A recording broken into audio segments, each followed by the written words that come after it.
Folks, Keith, I'm really happy about that. It's been a while since I have, but now that I have, I'm going to keep them. I need a moment here for me to boost my signal and do all the blah blah. So if you can do me a favor, and while I take care of all my clicking, if you don't mind clicking subscribe and the bell and the like button and drop me a hello, that would all be awesome. Right now, I am posting in Twitter that I am live, so give me a second here to click that. Cool. And so Twitter's live now, and if you check down below as well, you're going to see a bunch of, you're going to see a link to my Patreon. That is the playtest content that we're going to be looking at today. And it doesn't cost anything to check that stuff out, so certainly be welcome. On top of that, there's also a link to DMsGuild stuff that I have published already. All my stuff's 100% preview, so it doesn't cost you anything to go check it out, and there's a lot of different price points. You can pick it all up at a discount if you really want to support the team. But honestly, buying any of it would be just very much appreciated. So you can see all the different types of mana mechanics that I've made and my approach to spell points inside of the game, color mana. Those are my big claims to fame. Also did some time traveling stuff, and I'm currently in my third year of DMing a time travel campaign. We went from level 1 to 16. We just hit 16, so I'll be building out the characters. The players, they'll have me make their characters. I choose their spells. I choose all their feat advancement, all the decisions. I just hand them a character. It's like, here's your character. So I could completely change it if I want to. They're completely on board with whatever I want to do, and I just constantly run playtest content through them. We have a warlock progression as a druid, as a moon druid, using warlock progression. Incredibly successful at 16th level. We raised them up since first level 3 years ago. They're 16 now. We're expecting in the next maybe 9 months, perhaps finishing off the campaign, and then we're going to switch to a different style of campaign where we will be using these in command mechanics for the players will be in charge of a guild or a kingdom, their choice, and then they will be developing that organization, and so each cycle will be one season.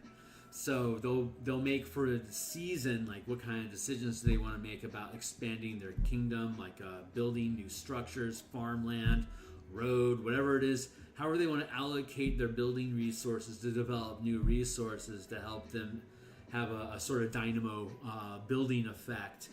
On top of that, they can also budget some of their resources towards performing tasks like espionage, like doing reconnaissance in the surrounding terrain to find out if there's any high CR targets that need to be resolved.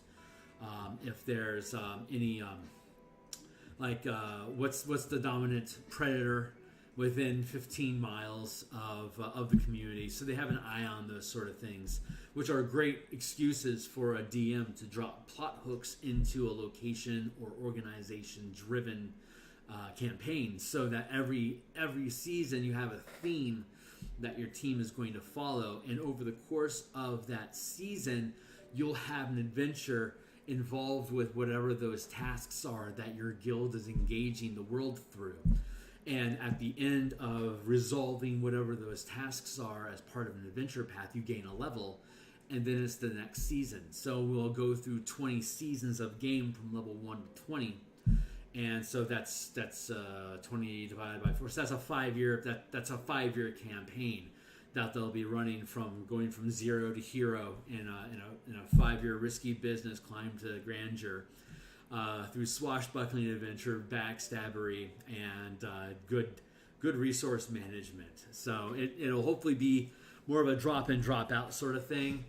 And I'm thinking about limiting each level to 5 hours of gameplay to progress the characters. So it becomes more of a sequence about advancing the guild than it is about advancing the characters. So that's one thought process. The other thought process is to just run an E6 campaign where the characters are just cap out at 6th level. They don't ever get any higher than that. So you just build 6th level characters and you start in, but it's the guild that's being developed. So in that sort of a campaign, what you would be developing is resources to be able to supply troops, and then having troops and specialists.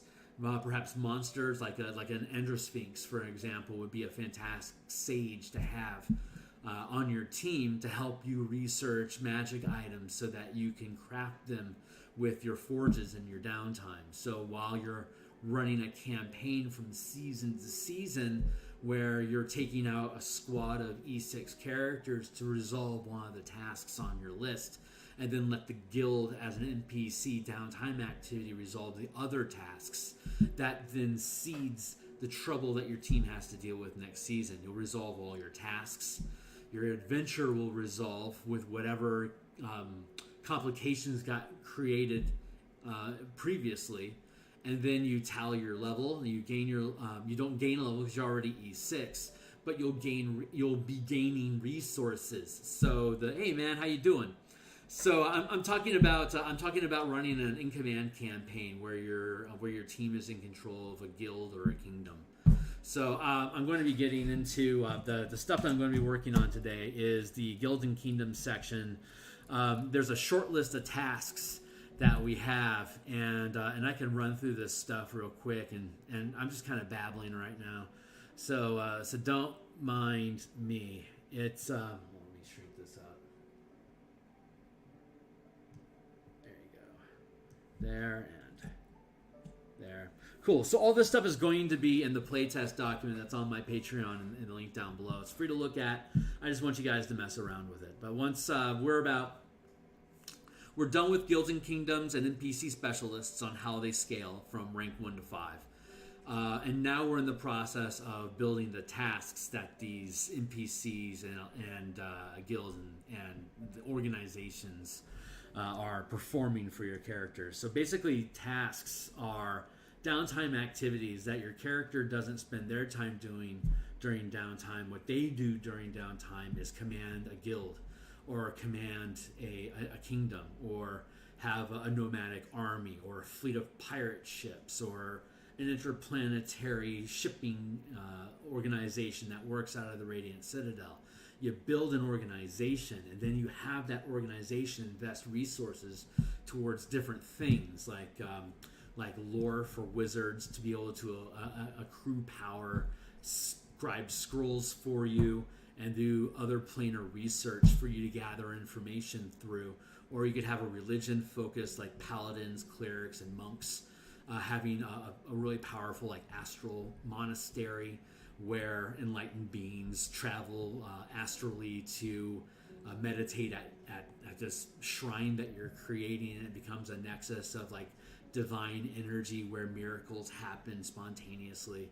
So these are like, and then it's like you have things that you want to do as adventurers, but then there's like all this support stuff that can be happening at low frequency, where like if you've got a second rank guild, that means you've probably got like maybe 30 or 40 guys in a shop or a temple, or it's a small mercenary crew, or it's enough for a boat.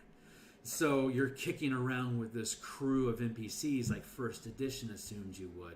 But now we're building a resource into how they operate so they can delegate as many resources as their rank allows every season. So you have like this passive gaining a lifestyle, which is like completely off-screen areas, either like jobs that they perform, things that they make and sell. You pick a flavor. Like if you're going with the health industry and you're building a location and you want to have your lifestyle funded through your investment of health industry, that means that you've got just huge fields and vast ranch lands. So you've got like orchards and like really fertile soil that you can just grow incredible crops. Or maybe you have a druid circle that is constantly blessing all your crops, so your output is amazing.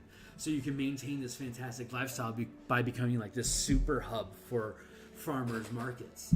So you can just narrate it any way you want, but you're building these constructs. So you're maintaining this good lifestyle, and that takes some of your resources. And then, like if you wanna be a strong military presence in the area, so you can prevent enemy forces. Like maybe it's if we're talking Eberron, for example, if it was on the border of Brayland towards Droam, that community may actually be like a third-rank military investment, where it's a town-sized military facility of 6,000 soldiers, and all of their points are invested into military stuff, and they're completely reliant on a supply chain being delivered to them out of Brayland by like a second-rank merchant.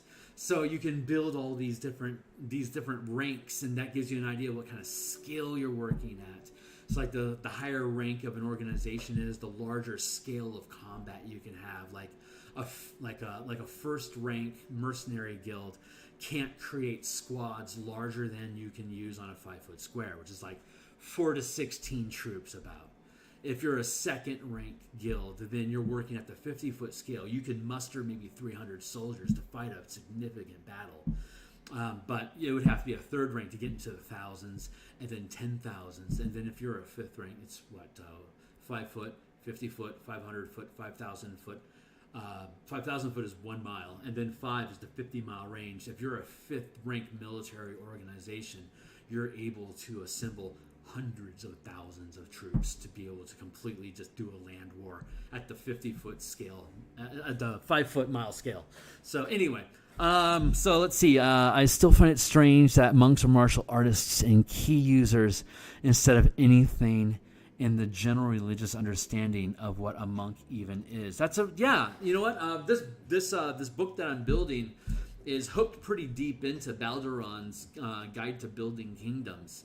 And he is the one that innovated these industries of commerce, health, lore, loyalty, and military.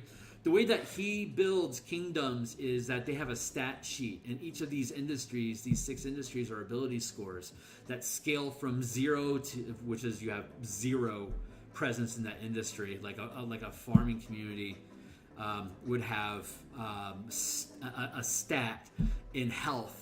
But like a fortress would have attributes or attribute points in military, which could be like strength, while health is like constitution. So as your community grows, its stat pool increases. So you can do like opposed strength checks against neighboring communities, and if you win the check, then you're able to basically shove your enemy's borderline and take over a piece of their property and expand. Gaining a resource, increasing your military strength by 1, and so you can that system works perfectly well with what I'm doing. What we have is the command dice, like a D4 plus 1, or at 5th rank is a D12 plus 5, which on the average is going to be plus 11, which is on the average what your proficiency bonus plus a 20 in your strength check is going to be, plus 11 bonus. So it's kind of like a half a dozen or 6. Take your pick. So this system is built to curve into Balduran's Guide, as in you have this whole toolbox to build guilds and small communities and the mayor and the duchy that rule all those, and then you can curve it all into Balduran's Guide, where it's like, if I'm going to build a smithy shop, I'm going to get this specific bonus on crafting checks of iron or something like that. It's like he's got hundreds of different types of structures that you can build in the community, and each of them offers benefits to people that want to use those buildings for their own downtime activities.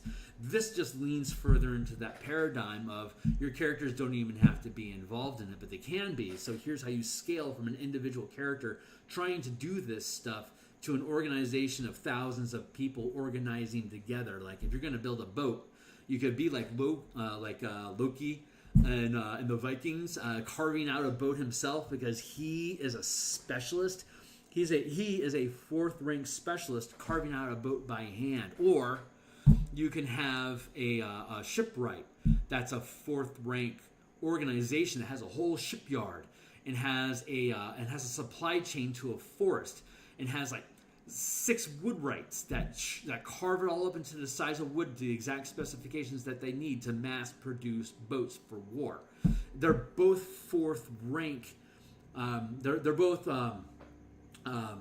investing a 4th rank worth of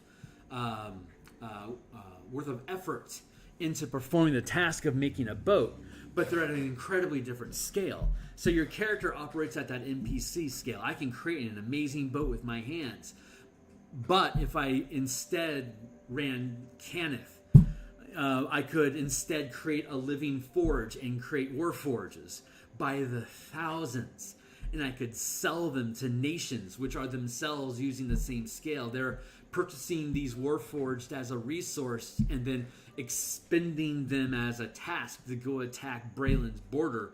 And if they're successful, Thrain just gains some ground. So that's how the endless war, the last war can be narrated at the 50-foot, anywhere from the 50-foot skirmish size all the way up to the 50-mile borderline skirm where you're pushing the border between the nations back and forth and expanding the no man's land. And as you scale into the no man's land, you're now operating at the 500-foot scale, moving from foxhole to foxhole, trying to take out artillery and different mage pools so that you can carve open a path so you can then scale back out to the 1 mile scale and have a clear path to move through, and then bam, you gain a 30-mile gain on Thrain's border this season.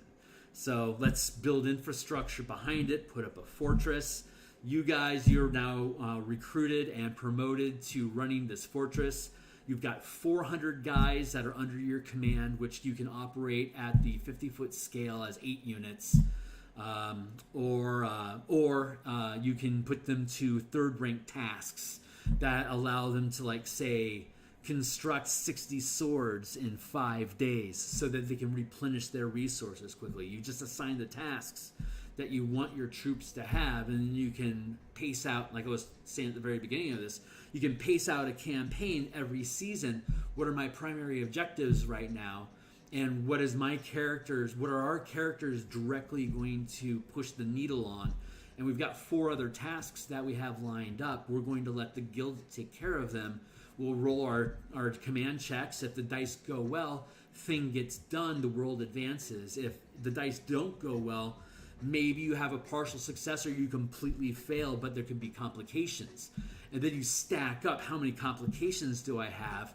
And that becomes the next adventure that the players have to resolve next season. The upcoming season, what complications do we have?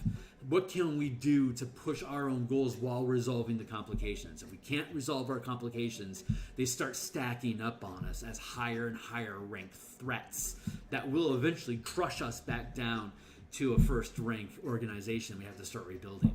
And if your characters are always 6th level, then the characters never advance. You're just recruiting new characters in as specialists to perform small-scale tasks of, like, I'm going to go raid that fort because there's a magic item in there I want. I need 6 guys. So maybe this month I've got a crew of 3 people that are playing with me, and then we'll just fill in the other 3 with 2nd rank NPCs that act as a squad for your team to command and push around inside of the map while you're raiding from room to room, looking to either, like, steal resources or eliminate people, or assassination maybe your mission, or maybe you're trying to steal a wizard's book so that you can disable his ability to use magic against you next season while he has to rebuild his spell book.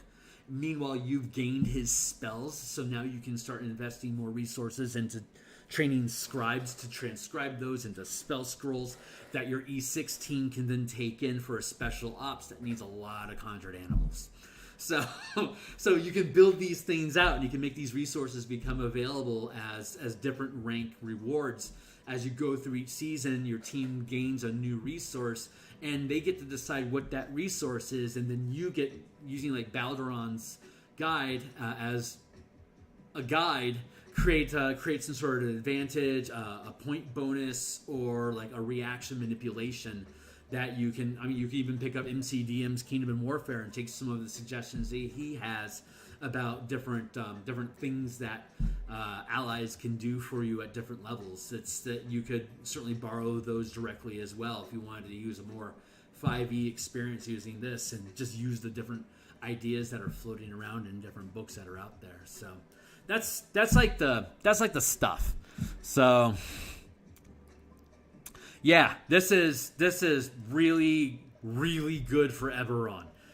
It's amazing for Ravnica and New Capenna, where they have 5 major guilds. Well, Ravnica has 10 guilds, and New Capenna has 5 guilds. You can easily build these, like each of the major houses are 5th rank organizations that span millions of people, and their resources are ridiculous. So you scale down to lower rank communities. Like you may be in a worldwide city, but right now you're dealing with this little Rakdos versus Golgari threat. Or I think it's Threshold is the name of the Wild West community that Keith Baker is going to be putting out for his Eberron setting, which is the no man's land between Jeroam and Brayland, which is becoming like this gold rush area where there's a bunch of magic coming in and a whole bunch of people investing in trade between the two nations as Jeroam is recognized as a legitimate force. Would be so perfect for that. So when that thing finally comes out, and if it's something that we have access to on the guild, I will pimp the hell out of that. But I'm thinking one of the things that I'd like to have an example of like Waterdeep, Baldur's Gate, and I don't know, something else. Xanathar's Thieves Guild, and what's the other thing I want to build out? I think something in Eberron, but I'm not positive what. I don't want it to be too big a scale. I'm like maybe the Harpers would be cool. I want to build out a couple examples of what different guilds and kingdoms look like using the system, so you can see how things pace out and how much you can like once you have Baldur's Gate built as its community, and now you're starting to look at Cormyr as a larger scale kingdom that has multiple cities inside of its command, and it's starting to push your border. That's a fun campaign setting. You know, that could keep you occupied for a few seasons while you figure out how Cormyr and Baldur can play nicely. So, but you know, the Harpers get involved, so now you've got this guild that's running around. There's a bunch of mercenaries and wild guns, and you got the military from Cormyr going, and you got the shock troops out of Baldur's Gate, and crap, Baldur's Gate just fell into hell. So, or Elturel just fell into hell. So everyone put your plans on pause. We're not going to deal with our border issues until someone steps forward and solves this portal to hell issue. You drop your characters into Descent into Avernus. You screw around in there long enough to fetch Elturel back. Your heroes, now 12th level, 14th level maybe, have risen out of hell, saving a city. It happens to be leaderless right now. It's yours. No one trusts you like them. So you're now in charge of Elturel, and for the rest of your campaign to level 20, you could be operating Elturel as a city-state that's competing with Baldur's Gate and other communities around you. You can just scale those things out. So that's the idea. So I'll dive deeper into the mechanics of it. Are super swift, are pretty swift and skinny. If you're running a specialist, either as an NPC, like a sage, or like a master thief that you hire to go get the thing that's impossible to get, Charlie's Angels style, or effectively same scale as you. Basically, what it is that it's the NPC that uses its CR, or it can invest time in gaining renown in an industry. And when it hits different renown point thresholds, which should look really familiar to you from Ravnica, once you hit these renown levels, you gain ranks in that industry. And once you get to a level of industry, then you get a bonus for being that rank. Like 4th rank have a +9 bonus on the roll involving that industry. I'm a 4th rank sage, also happen to be an Androsphinx, so I know everything. But right now, I'm still an intern at 7,000 years, and so I'm 4th rank, feeling pretty good about it. So what do you? I've got a +9 on anything you could possibly ask me. Ask me anything, and the difficulty of that information is listed down below under research. Ask a sphinx, it's a sage. Ask a human sage. They probably aren't as good, but they can do their best. They just answer questions. Or you go into Candlekeep and you look at a bunch of books, and you can use that as your research instead. But the more renown in an industry you have, the higher rank your character can make rolls involved. And of course, you can have 5th rank renown in all 5 industries. If you truly are a sphinx that's been around for thousands of years, then you are like the mastermind of everything. You can ask them literally anything, and they know what you mean. So they can be having a plus 11 die roll on anything you could possibly imagine. They can cap that out. Different from specialists, and they just gain those over time. Instead of specialists, you have guilds, which are like squads of specialists that work together towards a common goal. Much like squads in the combat of In Command, where you have like 2x2 squads or 3x3 squads, you have their different ranks. Similarly, guilds gain resources, and the resources, the max is the same scaling as you have for In Command, the combat section. So a 1st rank commander can have 4 characters in a 2x2 squad to order around on the battlefield. Similarly, you have up to 4 resources. You have to gain the resources, but until you accumulate more than 4, you're considered 1st rank. So you use a D4 die roll because you're a 1st rank, so it's always D4 at 1st rank, and then you get a +1 bonus, or if you're a character, you could apply your attribute bonus instead if you're commanding this guild. And so then the guild is making the die roll, but a guild can perform multiple tasks at the same time, while an NPC can only do one task at a time. Just like your characters can only really do one thing at a time, as well as downtime activities. You choose which activity you're going to do and however long it takes, whether it's 5 days or an entire season. It depends on what task you're performing. That allows you to basically make space. Like if it takes 5 days for you to do surveillance on a castle that you want to raid, then that's 5 days of downtime activity that your character's going to sit underneath a tree with some binoculars, or you're going to hire a recon team to do it for you. And so you give them the money, or you expend a guild resource to recruit them for the season to go check out your enemies in their different locations so they can bring you back the intel. You can ask them questions like contact other plane. Hey, tell me about this.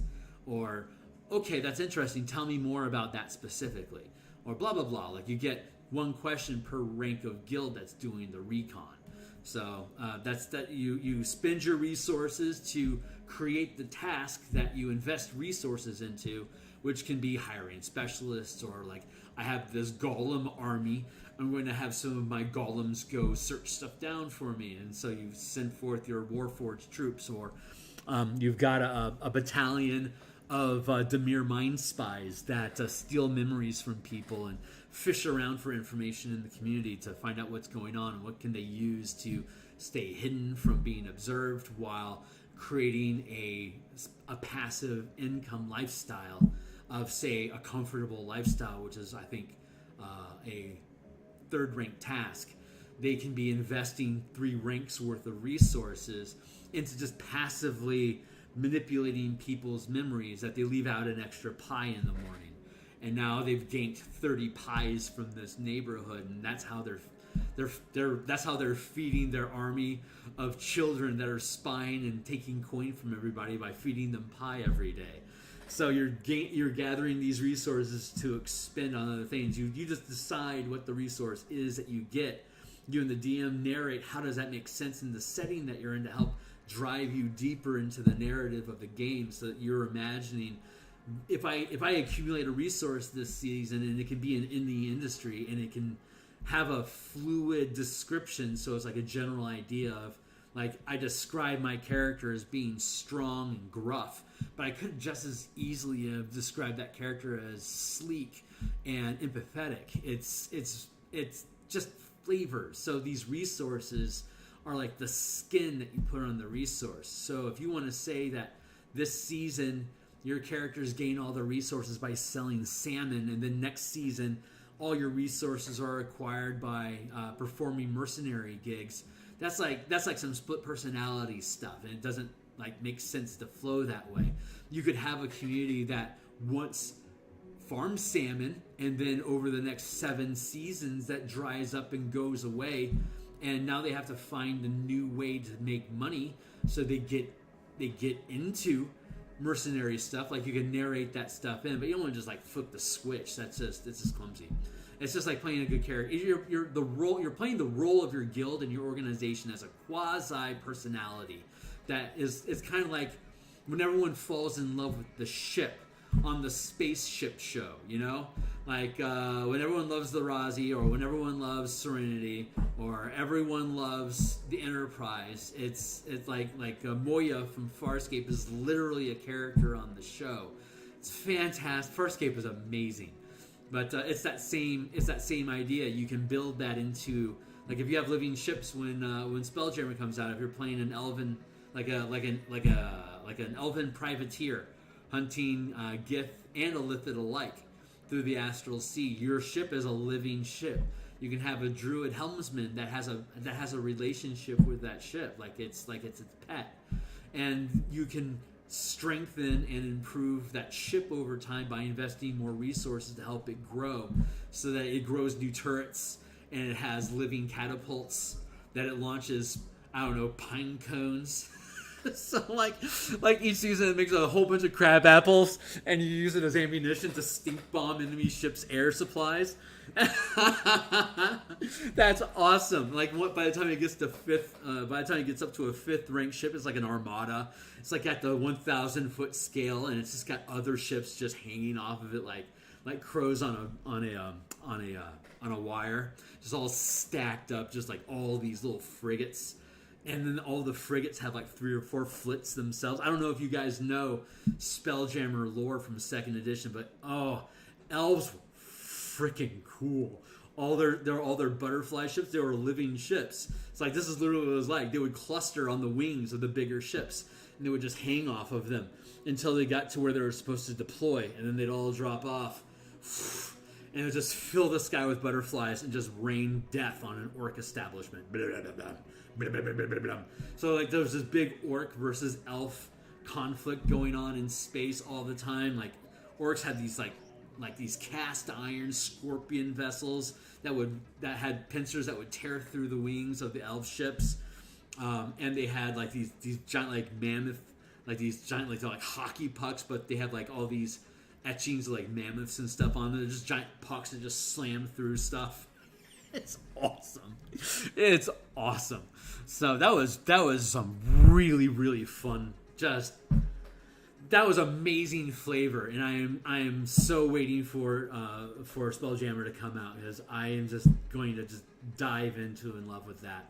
I love Space Dro with spider. Like, instead of Nyogi, you can swap out your Nyogi with Space Dro. So you've got these spider ships, and you can build like you can build like 1 little ton. Like, 1 ton was 1 hit point. So if you had a 100 ton ship, it had 100 hit points. Kind of like how my system works. It's awesome. I'm so excited because all these ships are at the 50-foot scale. Like, a hammerhead ship is 250 feet long and 100 feet wide. That is a 5x2 grid that fits in. That's a 5x5 grid that it can maneuver inside of. At the 50-foot scale, that's a third rank vessel. So if you want to be good at piloting a hammerhead ship, you have to be a 3rd rank pilot, which you can acquire as a specialist, or you can hire guilds to provide you with navigators and pilots that are trained to do it for you, essentially recruiting specialists through the guild. And then off of a good guild, you can rent spaceships. So like, if your guild has a high enough lifestyle that it maintains, and it maintains a certain amount of income production through commerce, you can just get loans, and it just assumes that whatever money that another company puts in, it gets out of you, so it can build resources off of your back. So you're a good investment.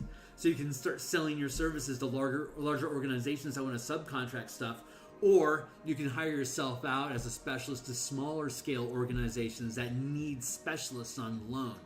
So that's or whole kingdoms using the same idea. That's what this system does. And so I think I've geeked out enough. Guilds are mobile. They can be in multiple locations. Kingdoms work exactly the same way as guilds, but instead of building a resource that you can trade and produce, you're building structures that people live in and perform tasks of industry. If you build a bunch of forges in your town, you're going to have a lot of commerce coming through. If you are at a point in a debatable point on the borderline between two kingdoms, is going to have a high military investment, because it's going to have a lot of fortification, training of soldiers, readiness patrols, reconnaissance being ran constantly to defend its position on that borderline. If it's in the heartland, it's probably going to be like all health, because there's nothing but plantations. It's got just endless robots that are just working the fields, developing 5 ranks worth of food that it can then distribute out to smaller communities within, say, 2,000 miles. So I'm just throwing out numbers there, but that's the kind of stuff that we can piece together while we continue building this when we get into the lifestyle section below. So I came online. I think I've been doing this. How long have I been ranting for? Oh my god. I am so sorry. Cool. I've been ranting for 30 minutes. Not bad. Anyway, you guys should have kind of an idea of where we're at in the process here. The first 50 pages of this book are on my my Patreon already. You can look at them for free. Support me if you'd like. I'd certainly love it.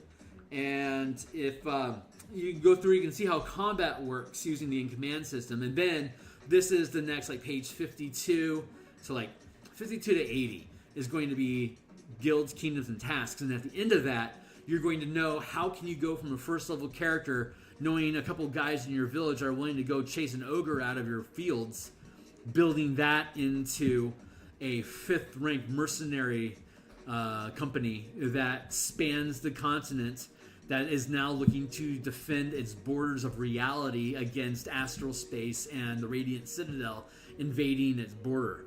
So you can scale into this epic range, and when your campaign scales up that first kick, everything that can build out from underneath that can be future campaigns. So you can start with a parent campaign running from level 1 to 20 in about 2 years to get you from a nothing to a 20th guild. And then you can start a new campaign down at the bottom again inside the umbrella of your original guild that you built. So like maybe now you're going to build a kingdom that this guild has influence. You've been charged with expanding the borders and creating a guild empire. So you need to go build a settlement and carve out a space and make as much of an impact as you can in the community to help anchor the guild's expansion into this area. So you do that. That's your second campaign, level 1 to 20 in 2.5 years. Now you're in your 5th year. You're now going on your 3rd cycle. You've built the kingdom, it exists there. Now you're building a guild that grows up inside of that kingdom, and whatever weird strife stuff is going on inside of that kingdom that you're built. It's a border kingdom. It's got conflict, so maybe there's some sort of a cultural thing that's happening inside of the borders.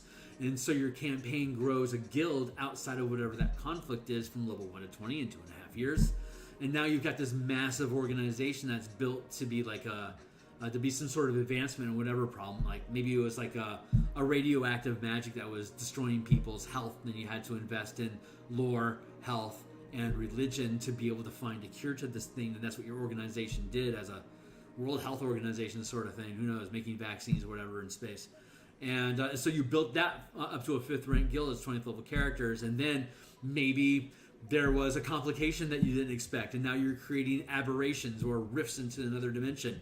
Your next project is to build an anchor where you can have a fortress that keeps control over this rift, like Pacific Rim.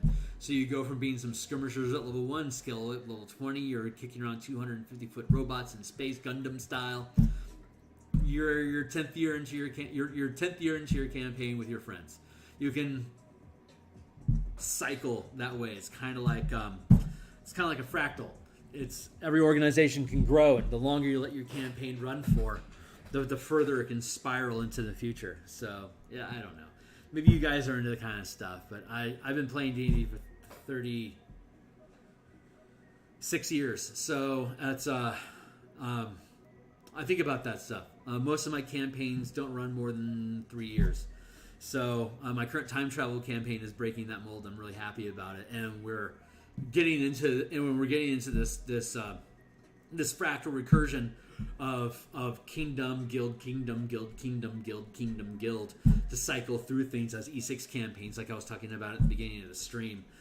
Building up an organization into being able to have an influence over the area or over the politics of larger areas or across dimensions with commerce or whatever. It's super fun. I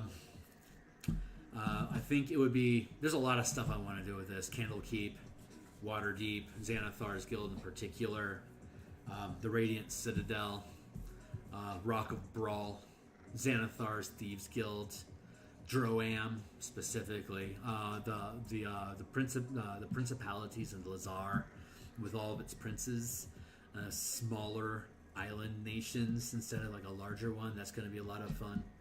So there's a lot of cool stuff like that. I could potentially do Menzo Baranzan. God, that would be sick. So, but I mean, this stuff would take years for me to do by myself because it's just, I mean, I can muse about them with you for an hour or two on stream now and again. But if I want to take these projects seriously, I'm gonna have to recruit people, and I am going to have to somehow develop a pipeline where my ideas make sense to people, that they want to see them, and we can then channel them through and create something out of them. So I don't know. Maybe I should like make essays about this stuff and like put them on my Patreon. That'd be kind of cool. See what gets built. See who wants to be involved. That'd be really fun. But anyway, so those are ideas that I have. That's how I think about bundles, like expansions, like the Spellpoint Warlock. I have the Spellpoint Sorcerer. I also have the Spellpoint Artificer that I need to finish up. I've got the 5-color mana Spellpoint Variant Rules rebuild because it's advanced over the past 3 years, and I know it can be done better. So I want to. So I want to rebuild the whole damn thing. And not to mention finishing up the Martial Powers book, so that all classes can use the same scaling mana at different tiers of progression. So there can be a much deeper MTG conversion from techie cards into character options. That's going to take a few years for me to finish. So none of this stuff is easy. It's all... Why couldn't I just like want to make a Paladin Oath? Like here's a 5-day Paladin Oath. Give me money. It's like I can't. I have to build these overarching these just epic scale vast ideas that are just so much bigger than I have the ability to do anything with. Please, for God's sake, anybody just make something with this shit and then bundle it with me. I am happy to drop the cost of my book to 50%. To help promote your book if you're going to use my stuff to build your things. It's like, that would be super cool. So I would be happy to be that guy with you. So let me know what's going on. I got a lot on my plate. And so we're finally actually getting into what we said we were going to do. So I am setting my clock. I'm going to give myself an hour and a half. So I'm going to do 20-minute intervals and get lost in how long I've actually been doing this. But it is 6:30 now, so I'm going to be done at 8. And then the rest of my evening is going to be spent working on Eberron, the Eberron adventure that I'm working with Andy and Stuart Bras. It's an 8th level Eberron camp adventure in Karnath, dealing with the Manifest Zone to Mabar. Super fun stuff, but I got some coding I gotta do. Writing words is something that is difficult for me in comparison to tech. So it's I'm stretching my muscles a lot, and I'm gonna do some of that on stream with you guys. After I finish this, I'll kick up a new stream and do some of my Eberron stuff there for an hour or so as well. So I'm gonna get into this thing now. Let's see, Chameleon Resources. Where are we at? Page 52. There, guild burp. Resources, building these out. Guild can gain resources detailed above. A guild can also seize them from another guild. So you can either accumulate your own resources each season by investing resources to create more resources, because that's how wealth works. Or what you can do is you can steal them. You can seize assets from other guilds. Basically, it's a corporate raid or a hostile takeover, or you stab the guy in the throat and you tell all his mooks that they work for you now, and they all agree because you just, you killed the ogre, and us goblins, we think that's A-okay. So, yay, health plans. And so you now pick up these resources by taking it from another organization. So that's one way that you can accumulate resources through guilds, and kingdoms have to build structures to gain resources, but it can certainly seize assets from guilds, or it can take over terrain from other communities and acquire resources that way that it can't really use inside of its own community, but it becomes this floating pool of wealth or displaced workers that they can train to do a specific task, or a territory that just got opened up after you burned it all down, so now you can replenish it through fire with whatever crops you want to put there to help expand your population base. Perhaps you can steal resources as a community, but these are ideas that I am attempting to actually put in words. So it's to me it's a really etheric, floaty sort of system that I'm trying to give just enough crunch to, so that it stays grounded in 5e, because it uses all the exact same mechanics of DCs and die rolls that are generally ranging from +3 to +11 at the high end, with that D12 +5 modifier that you get as a guild, similar to the commander up in the combat section that you can, again, it's down in the doobly-doo. Check out the Patreon, free to view. So we're performing tasks like we were talking. Like, you're going to be focused on like raiding this temple and taking resources from that temple while simultaneously getting rid of a potential rival in the community. While your characters are focused on that, say they're 3rd rank, you've got 3 ranks, you've got 3 tasks your 3rd rank guild can perform on the side while you're doing that you can just basically set to forget. And at the end of the season, if these tasks are completed, then you can roll over, you can make new tasks, and you can assess yada yada yada, like we were talking about before. So these tasks are what these organizations, either their guilds or communities, can do themselves independently from your character, if your character is commanding them to do so. Or just as easily, this helps you as a DM keep in mind how much can this Thieves Guild actually do against the characters, and you can create a Thieves Guild that's at appropriate scale to challenge the characters. So if they're 5th level and they can wipe the floor with 1/8 CR bandits, you need to up your game and have them start throwing 2nd rank assassins at them, or like these demolition specialists and stuff that can hit with AOE stuff and work together as a team, like Indestructible is building an alchemist right now. So you could, as a Thieves Guild, you could get a slew of alchemist specialists at 2nd rank, which would be like around 6th level alchemist characters. Bam, there's your E6 team that you now get hired out to help take care of business, demolition style, for this Thieves Guild, and that's like your team's shtick as you play. But you're just doing that this season. Next season, you swap them out for burglars, for master thieves that are going to go and do this heist mission against rivals that you want to cripple. You're going to steal their wizards' spellbooks to cripple them for a while. And if you can get away with it, they won't know it's you. So you can make away with all that spell power and not have to actually pay any price for it, for being caught. So that's what we're working on. So the task industries, we built out the crafting system here. If Ukulele Bard signs off on this stuff on Saturday, I will then be able to upload all these things into the playtest documents. But I am I'm happy with crafting. You've got crafting items, like just equipment and like kits and whatever. Then you've also got building structures, which can be either done as like an actual process of building something and its costs, or it's a task that you delegate to a community as a resource. So you've got the different ways of being able to build things. Creating magic items, we have separate rules for creating magic items that were pointed out as Xanathar's guide. So you got your cost and your rank and your time. But then if you've got like factories that build magic items like Sharn and Eberron, they mass produce that stuff. They're called mage rights, man. They're crazy. But yeah, they can craft huge quantities of stuff, like a legendary magic item. Days invested, a legendary magic item. It would take a 1st rank organization 250 days to complete that item, but it only takes 50 days for a 5th rank organization that's going to throw a crap ton of specialists set making Mjolnir for you this week. Hey, we're going to get that built for you, big guy. Go turn on that sun for us, would you? That's an expensive resource we haven't been investing points in since Thanos came through and killed everyone but me. I don't have any hands anymore, so I'll be making this check at disadvantage, thank you, but we're going to throw our weight behind it.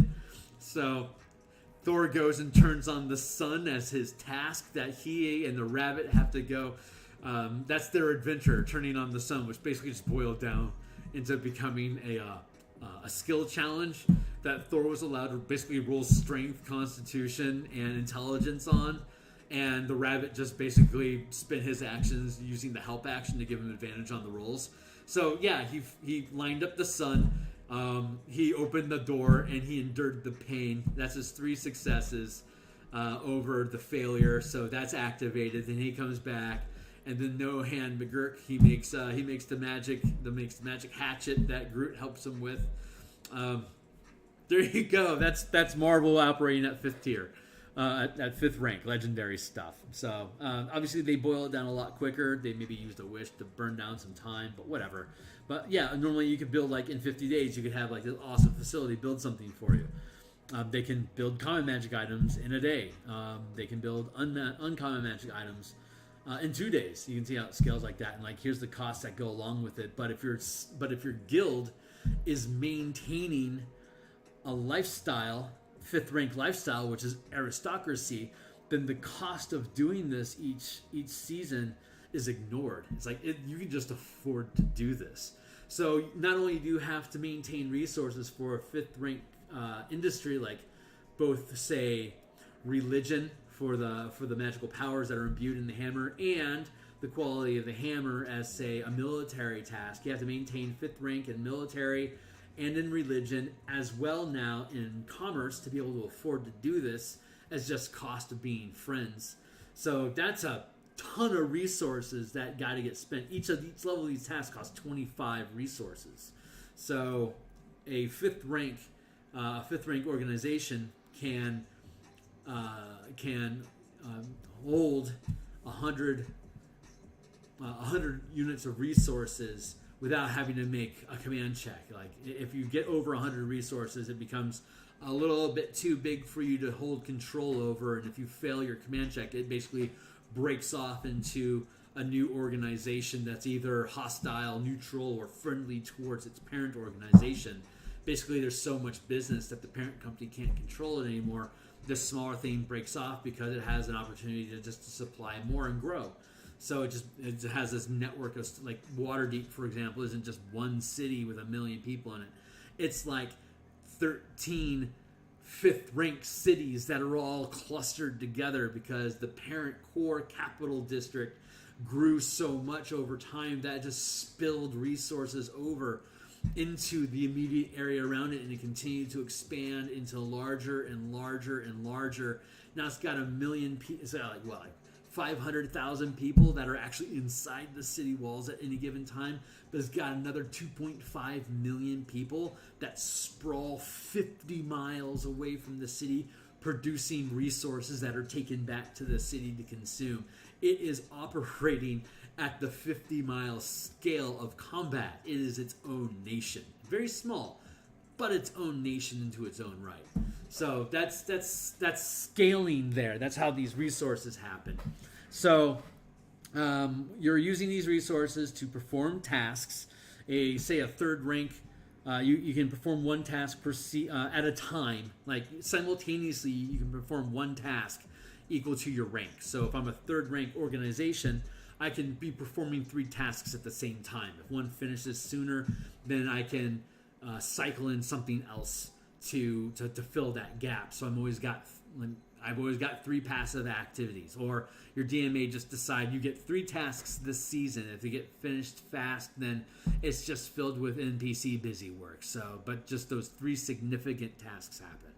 But you could also do it so that you have a rolling calendar, so that the day that one task completes, you can reorganize that resource to perform a different task. So you can keep things rolling, and then every season it resets into like everything gets it's like gaining a level. Everything resets. You're preparing your resources for the day, so you can completely swap out what you do at the end of a season. So that's the idea behind that. So we built out crafting and building, building resources versus structures. And then we're working on the current task of espionage. And so espionage can be, is native. We're calling this thing like it's native to. Is that good? Is native to the loyalty industry because espionage is often involved with manipulating people. So the less loyal they are, the more easy it is for you to manipulate their opinion about things, create camaraderies maybe where there shouldn't be any, take advantage of opportunities, and offer timely solutions to people that didn't owe you a favor.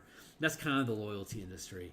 The military industry is clandestine stuff. Like we're going to use some alchemist stuff to burn off the lock, to break into this facility, to steal the wizard's spell book. So we brought on the military front. Maybe we recruited a spellsmith to come along with us, which is like, say, an artificer that builds tools that are designed to disarm or delay spell effects from affecting the party as they worm their way through here.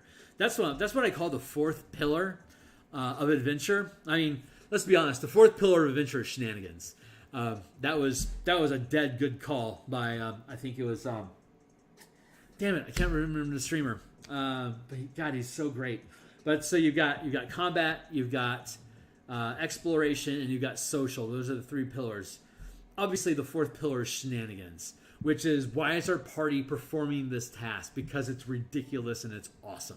Because it's shenanigans. Like in our Athos campaign, we made a 18-hole golf course instead of going into the deadly dungeon, because we thought it would be awesome if we set up a golf course since we're on this huge sand bed anyway. Let's have some good golf. And we eventually lured the monster out to come play golf with us. And we bet that, if we could beat it at a game of golf, that it would have to fuck off. And so we won. And it went away. It's a peaceful solution. We're heroes. That can come back and take care of us later. That's loyalty there. But military is clandestine stuff. You go and you like if a kingdom were to use the task of espionage using the military industry, targeting a church that doesn't have permission to be inside its borders, it could then tear out all that temple's resources, claim them as seized assets that they then invest in a campaign to rooting out whoever these infidels are. I don't know, man. Gods in D&D and politics, it just feels kind of charged. I used to love talking about that stuff, like, what happens if Cyric and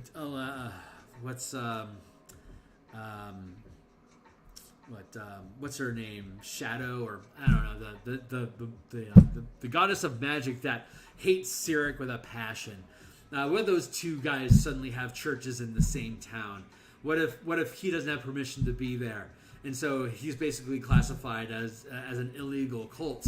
That's weird in today American politics, but it's super deep seated in all fantasy lore. It's like countering gods fight each other. It's like they would be silently assassinating each other in their beds if they can, because they hate each other, so they're going to kill each other off unless they're good, in which case they're going to try to get laws implemented that ban their ability to be there so that they can use the righteousness of law to support their jihad against this cult religion that showed up in town. I mean, you can weigh the politics and the ethics of it from a million different directions, but it comes down to resource management. There's only so many religion resources that this town has invested, and the Cyric Temple is eating up 2 ranks worth of it.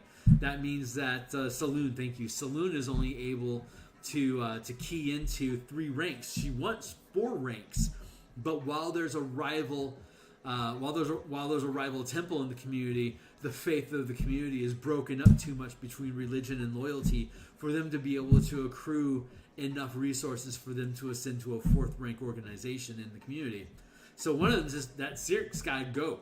So you have this mission to eliminate all their organization by seizing their resources, and as hostile or peacefully as necessary, and eliminate them from the town. You can do this as a disease approach. Sorry, bad politics, but like plagues is a cool thing, man. Like if you have X amount of resources as a plague, like if you have a 5th ranked plague that's infesting a nation, you have to start dumping tons of resources into health and religion and lore specifically to save you from, I don't know, turning people into aberrations. And then now you also have to invest in military to have enough defenses against those aberrations to protect those that are doing the science on the back line to try to find a cure. Doesn't leave a lot of space open for maintaining a healthy lifestyle.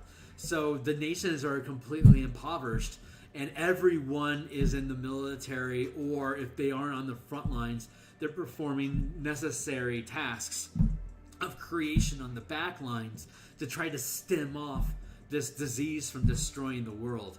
So, I don't know, maybe Elithid's dropped it there as a fun little gotcha ball. But it could easily be a demon plague or whatever you want. But that's something that you can easily build into your campaign of you're eventually going to have to get to 5th rank to take this on. Right now, the campaign's at 2nd rank because they don't know how to deal with it. So they have to build into that rank. So anyway, I'm off the topic again. I'm sorry. I really love rambling about tasks and guilds because this stuff just ideas can float from focus to focus as quickly as my mind is feathering between them. So I like talking about it, but this is supposed to be a development stream. So espionage is broken down into loyalty, lore, and military. The military, we talked about the military, we talked about loyalty. Lore is like crystal balls, contact other planes, invisible imps, clairvoyance, mind patrols. That's how much magic is involved in spying and discovering information. And conversely, how much magic, like Dimir, for instance, is super deep seep into using lore magic as their means of picking people's brains with their blue energy, right? While Azorius, being blue-whites, they're all about controlling what thoughts are inside of a region. They have literal thought patrols, and they have precognition mages like Minority Report that catch you before you even commit a crime. So you have to go through these like extravagant mental prisms to be able to have enough layers of false personalities to be able to navigate inside of that Azorius space long enough to get to where you actually need to be to steal this thing. As soon as you steal it, all these alarms are going to go off, and your shell identities are going to shed very, very quickly. That's Mindscape. That's something that's going to happen after this book, because this book has these shells of NPCs that you can build these large squads out of. But like Ghost in the Shell hacker style, you can build these fake identities as these different shells of scale of armor around you. So for people to know who you really are, they have to be able to penetrate through all the different layers of identities until they get to the core of who you really are. That's Mindscape. And that's going to be a Ravnica versus that's going to be a Ravnica campaign basically idea, like a campaign theme that I'll put on DMsGuild, or maybe I'll just dump it on Patreon. I don't know what's the best place to put that yet, but the idea is that Azorius versus Dimir, they're fighting to control what people are able to think or what's being thought, and so the Dimir have to be able to like I was just explaining, they have to build shell fake identities to be able to penetrate this telepathic tearing away at your identity to be able to fake their deception of who they really are to get to where they need to be without having their actual identity revealed, and then be able to get back out before the last of their identity is shutted off. So in that kind of an environment, this shell that we're building, it's the hit points there would be psychic damage. So like area would have like a passive psychic damage that it deals, and when your psychic hit points get to 0, then you aren't able to resist the conditioning that's been set up in that field. Super cool stuff. So that's some of the things that you can do with the command resources at the in the combat section, that's how you build your mental armor and shell identities to protect you. But then you can come down here and like you have say this community has a passive rank 2 mind patrol that the Azorius have set up. So if you're going to do any espionage in that region, it's going to have to be at least second rank. It's a second rank task. Like that's the difficulty that gets set. Whether you're second rank or not, that's the difficulty of the task. And as you get further and further into the central zone of Azorius, the higher the rank of difficulty it is to maintain your own identity. You can set up. You can just as easily set up Mechanist to work that way. Like Primus at the center of it is 5th rank. And then as you go further and further out into lower iterated bodies, like the Modrons are like 1st rank. There's a scale that happens inside of there so that you can build society where you have these shells of different rank societies that you can move through. And if you can manipulate your way through so that the 2nd rank Modrons can't see you, you can swim through this 1st rank of Modrons that also can't see you. You're 2nd rank, so the 1st rank Modrons can't see you, so you have to keep a buffer of 1st rank Modrons between you and the 2nd rank Modrons that would be able to see you because they're the same rank as you. Primus is 5th rank. He ignores everyone, but he can be heard by the 4th rank. So the 4th rank then delegate out to the 3rd rank, to the 2nd rank, to the 1st rank in this pyramid structure that Mechanists and the Modron are famous for. So you can have a structure of Mechanists that operates that same way. That whatever rank your characters are while you're there, that's the rank of Modrons that interact with you, which means that's how dangerous your stakes are, because their presence of building, of enforcing law around them dictates that you basically perform commands as they deem necessary, like revealing why you're here, what is your purpose, what's your goal, what's your travel time, what's your route, feeding all that information from you if you can't resist it. So the espionage, you have to be able to build those false realities, right? So that's the lore industry. That's how lore industry works, right? If you got a lot of resources invested in lore, you can build these magical prisms that protect you from having your identity shedded. So that's the 3 industries. I mean, you could have health industry and you could have religion industry be part of espionage as well. Like if you have an assassin cult inside of that's a part of your religion, it's your Black Ops team, then that would be able to, instead of using military, it could use religion as its military score. Like while it's performing tasks on behalf of the church, it's blessed by angels, so everything that it does is using its religion score. So like you can do stuff like that. That's ways that you can narrate that thing in, and there's like literally countless examples. I could continue on for hours about it. I probably end up will. So that's how the industries work, and inside of espionage itself, there's surveillance, there's stealing, and then there's sabotage. Surveillance is learning stuff, stealing is taking stuff, and sabotage is breaking stuff. So we've gotten through surveillance, which is looking at reconnaissance, which is like I'm going to observe this thing, and at the end of the time, I'm going to make my roll, and depending on how good I do, that's how many questions I can ask you about it, as though like I had cast contact other plane. You basically look at something, you study it for a few days, and it's like, great, you ask 3 questions, go for it. You've got a season before you have a full rollover, right?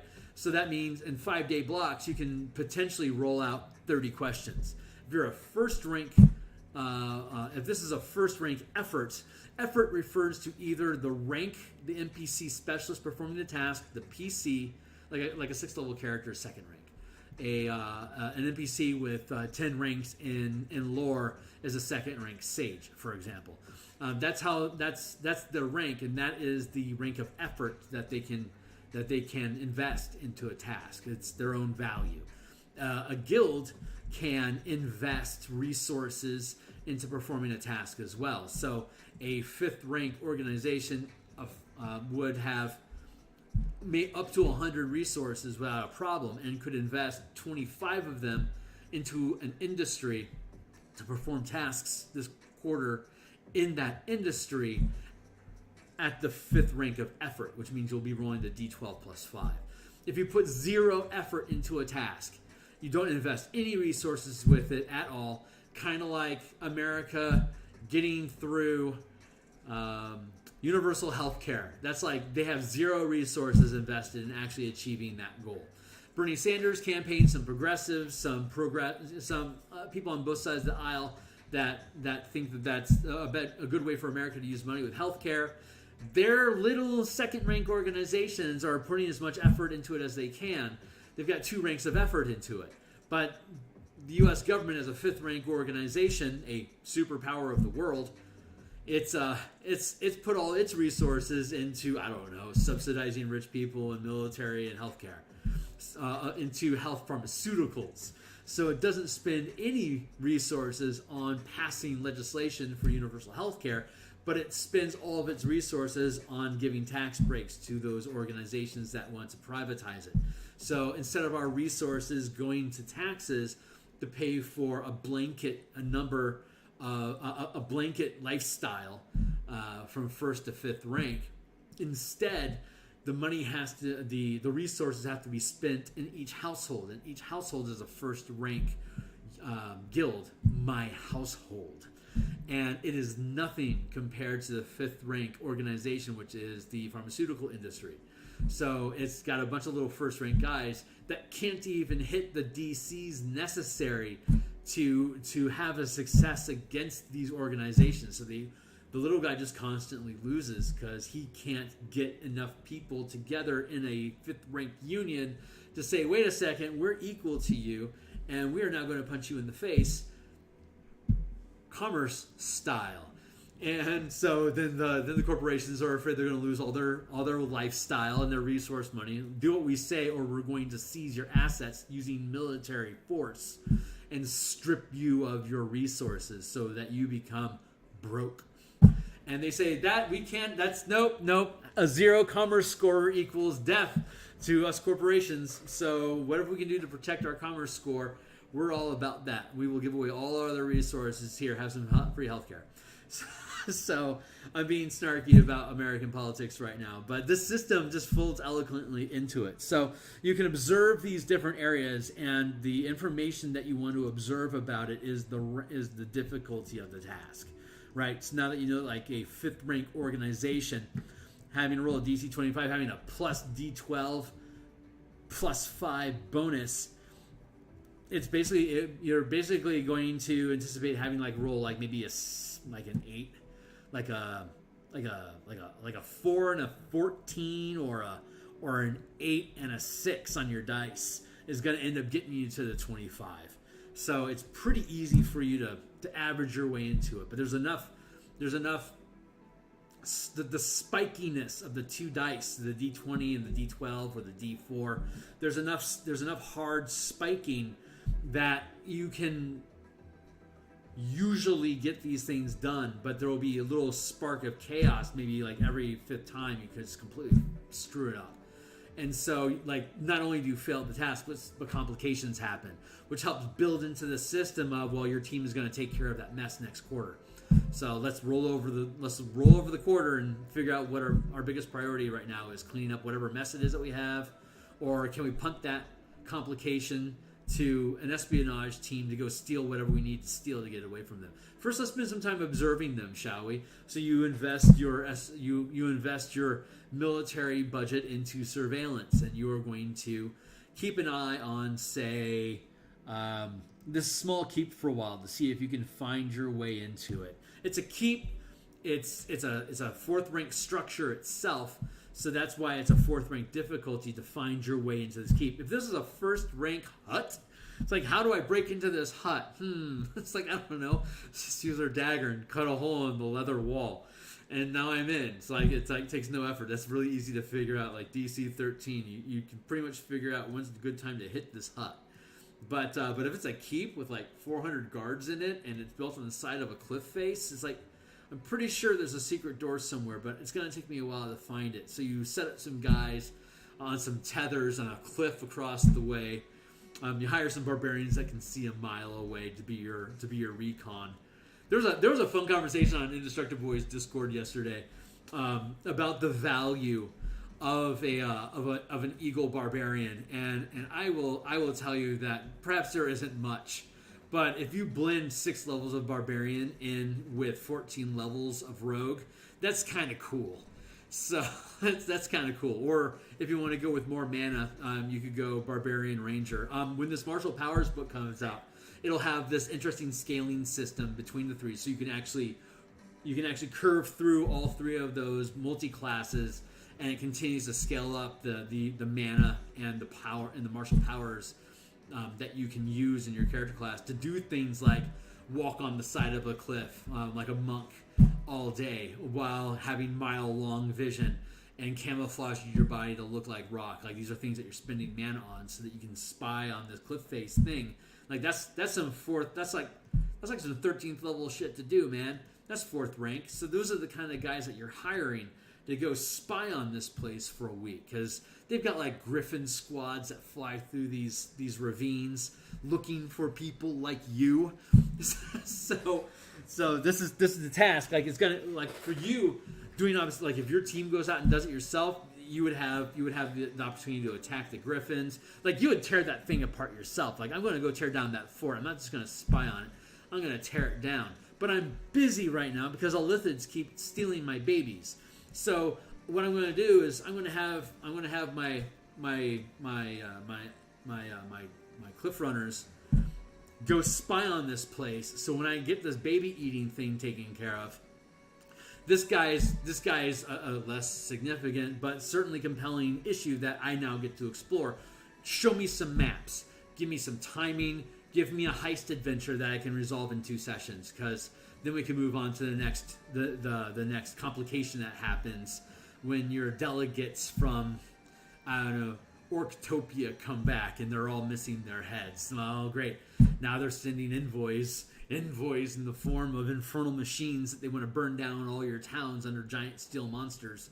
I guess we're going to have to invest some military resources to build an army, to recruit people so that we can then go attack. That's again, all this combat stuff is already in the playtest. You can grab it right now, and we're building this stuff. So that's what reconnaissance does for you. Okay, a lot of rambling. I'm sorry about that. That's what reconnaissance does. Then we have gathering information, which is you pick a specific thing you need to know and you want to find out from the community. So the difficulty of the task is how obtuse the information is, and so that's just the difficulty of the task. So you can, depending on what rank you have invested in what rank of effort you're investing in that task, you'll have your die roll to see how easy it is for you to find out. And if you screw up, the people that you're asking about find out that you're asking about them, and now they're going to come as a complication and ask you, "What you asking about, buddy? I'm here to tell you." Maybe that's exactly what your players want to do. So maybe they invest 0 resources in the effort and just start screaming the guy's name. Who knows? But then, then we have stealing. And then stealing is when you're taking items, gold, like there's a gold value here that we extracted from magic item crafting above, and which is also reflected in the rarity. And so this value, this rarity is the rank of task it is, because it's like some guy in a hut doesn't have a legendary magic item. Legendary magic items are held by legendary people that are 5th rank. It's like, I want to get this, I want to steal Mjolnir from Thor. Well, great. He's a god, so that's a 5th rank task. The DC is going to be 25. You'll either successfully get his hammer, and then he'll just invest some resources in finding out who took it and come smash you, or you're able to get the hammer, but they know who you are right away. You screw up immediately. Or if you have no business even trying to do this, if you're not 5th rank yourself, like this is above your rank, you're outranked by this activity. If you can't pass the roll, if you can pass the roll, congratulations, you get your thing. You're probably going to leave behind evidence. If you fail the roll, not only do they know who you are or potentially even capture you, but you didn't get the thing. So it's like, is this task too dangerous for me to perform because the fallout of failure gets worse the more outranked you are. Like, I am hitting way above my weight class right now. If I fail, it's going to be really, really bad for me. But I'm willing. It's such a delicious heist. I'm willing to go try to grab that hammer just to say that I want to steal Loki's hat, just to say that I stole from the god of tricksters. So anyway, that's kind of how heists work, right? But then there's this robbery, which is, hey, I'm going to target this organization, and when I hit it, what rank is that organization or community? If it's a third rank organization, they have a potential 4,000 gold that you could steal from them. We're not necessarily sure what it is, but they've got, if we spend a season sacking these guys, this is the kind of gold that we're going to get from them. Or maybe we find a rare magic item. It's like an heirloom to the ruler of that community, and now he puts out a hit job, or to whack the organization that took it, and to retrieve that item. That's a third rank task that you're performing right now. So that sounds like a 12th level adventure for you guys, which means you probably want to have like some giants, you stole Loki's hat, so he came and he smashed your place. That was a bunch of frost giants that did that with Loki on charge. Now you got to go to Frostamir or wherever that place is, and you got to go punch them in the nose. So let's hire some 12th level characters to go do some face punching. There you go. That's what robbery is. That you just you're just taking stuff. It's like, hey, we found this magic axe. Isn't this thing amazing? But like you only rolled a 4, and you're like, oh yeah, we should take that. But I'm pretty sure Thor's coming for that. So keep it or leave it. That you're on their radar now. so like that's your complication that you're gonna have to deal with next season. So, but you weren't like going for that specifically. You were just grabbing it. So that's how stuff works. But then there's seizing resources, and that's where we're at. We're building that right now. So finally, we're caught up. It's a 7-11 now, and we're finally actually building stuff. So instead of stealing gold or individual items from a guild, guilds and communities can steal resources from a guild instead.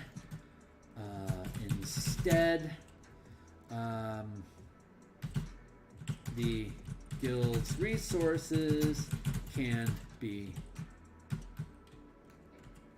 stolen.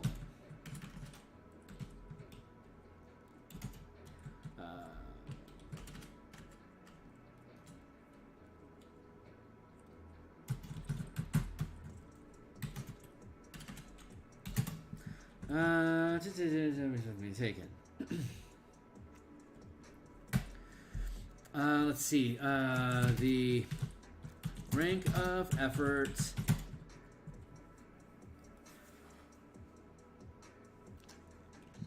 Effort rank, task DC.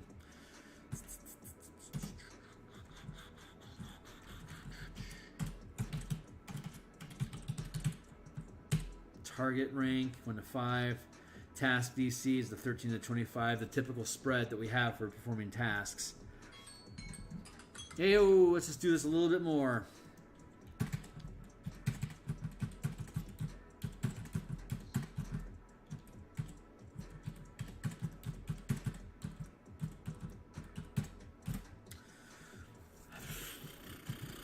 Effort rank.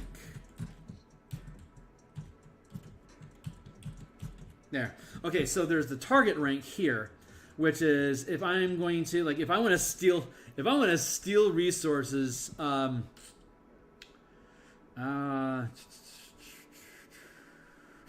want to steal resources from a 5th rank organization, it's going to be DC 25. It is a lot more difficult to steal secrets from the Pentagon than it is from the duffel bag at your local Boy Scout club meeting. I don't know the badge. I don't know the word. I don't know what the multiple for multiple Boy Scouts is. Pack? I don't know. Anyway, someone tell me in comments. I feel goofy. Okay, great. So yeah, the amount of resource. Okay, so the difficulty of the task is determined by the rank of the target organization, right? And so if you're successful, again, the amount of effort invested is the die roll that you're going to make. Like if you are a let's say you're a master thief, and or you hire let's say you hire a 4th rank master thief to steal a 50,000 gold piece value gem from an eldritch machine in the bowels of Cannith factory hell. And so that is a 4th rank factory. It is a 4th rank task to steal that gem, which is a 4th rank. How about that? It's a 4th rank. Oh, it's 3rd rank. Okay, so that's a 3rd rank. It's a 3rd rank gem in a 4th rank facility. So as long as, say, it's a 3rd rank, that gem is a 3rd rank resource. So if you steal that gem, you're going to take 1d8 points worth of resources away from this 4th rank organization, and then you get that many ranks for yourself. So you're stealing them. If they figure out, if they have the ability to retaliate against you, they can try to take them back from you. But now you're having this war between each other about trying to steal each other's resources, or those resources eventually tear them. Like if you both fail the roll, those resources tear off as their own thing and become a rival or ally to one or both of you. So it's like, no, parents, we can get along, and like all 3 organizations get together as teams, or more likely, it sides with one team or another and helps to outgun and outmaneuver the lone organization, or it could rival both of them and hate both of them and try to create distance away from those organizations so that it can try to develop its own goals.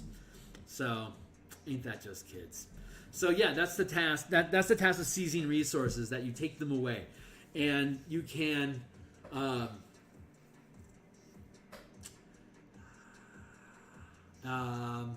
So there's sabotage, which is destroying resources, and it's also damaging reputation to take renown away from specialists.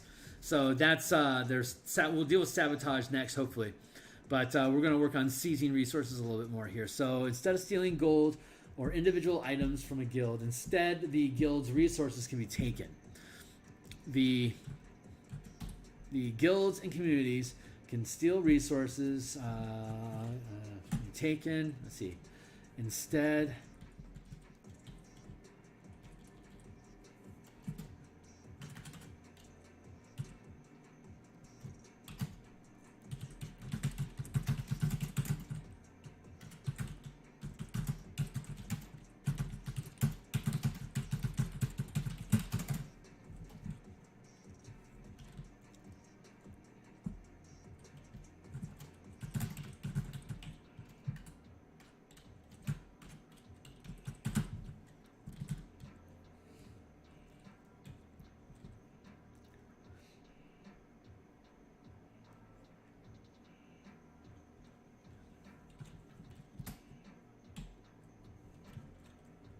let's see. So instead of stealing gold or individual items from guilds and communities, resources can be stolen.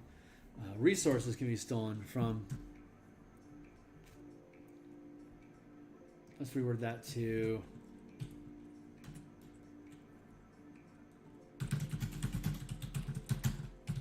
Instead, have resources stolen.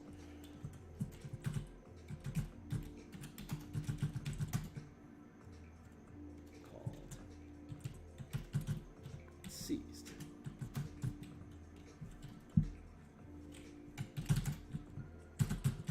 The difficulty to seize resources is determined by the rank of the guild or community as listed below.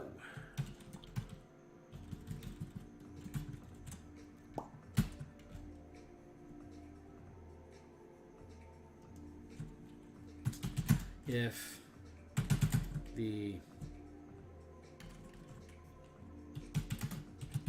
task succeeds,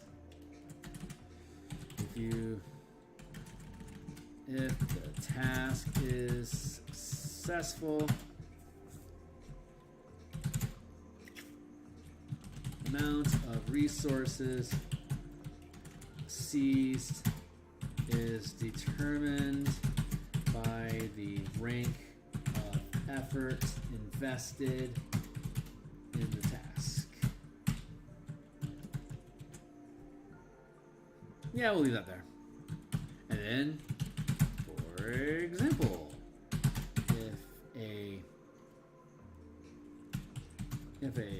if a fourth rank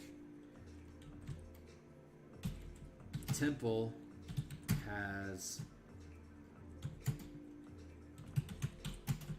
3 ranks of religion,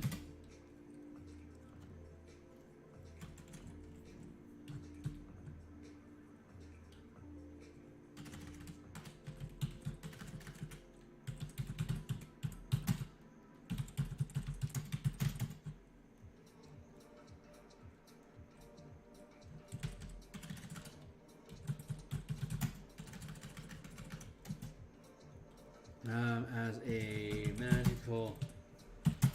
magical gem worth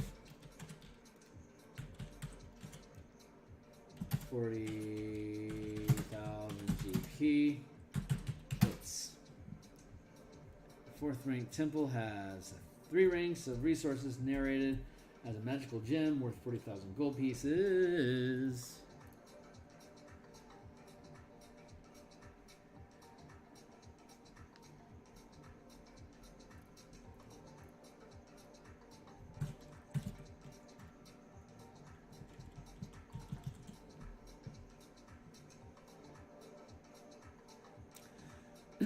I like that dollar amount. So has 4 ranks of resources narrated as a magical gem worth 40,000 gold pieces.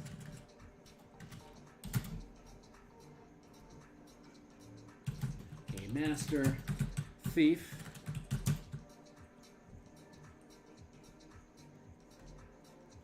can be recruited as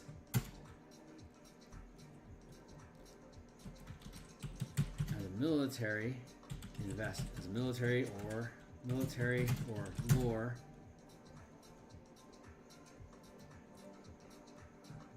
task to seize the gem, to steal the gem,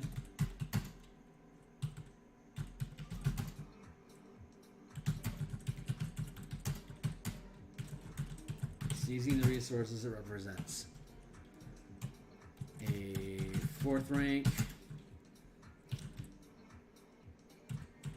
specialist rolls +9. A fourth rank specialist seizing resources from a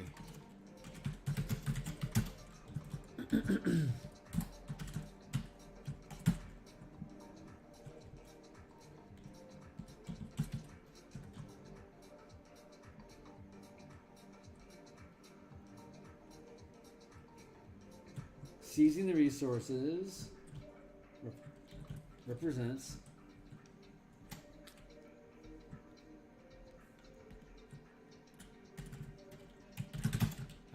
the thief was 3rd rank, the best.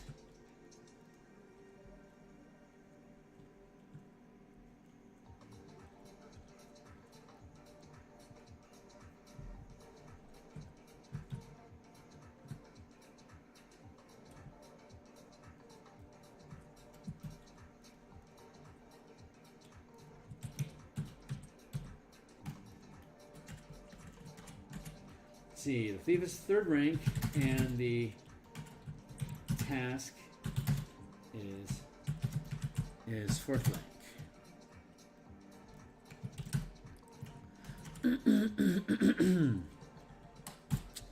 A third rank specialist seizing resources from a fourth rank.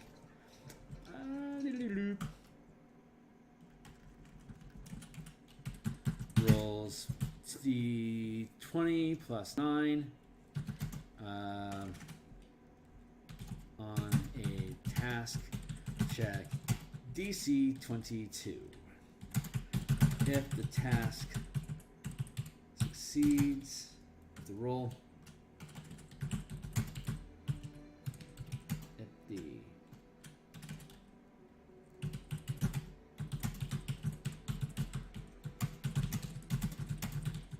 stolen, and 1d8 points of resources are seized by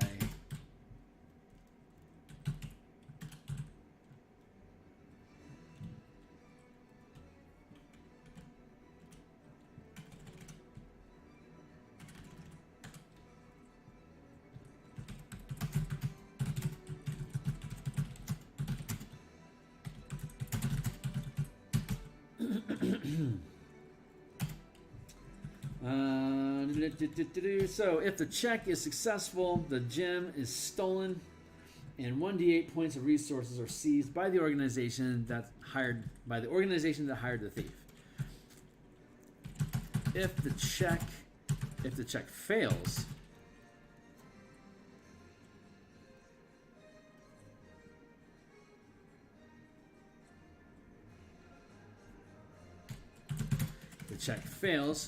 because since the thief is a lower rank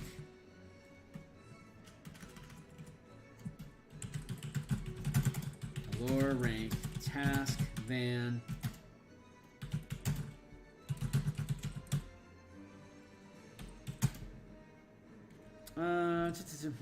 since the task of stealing the gem outranks the thief,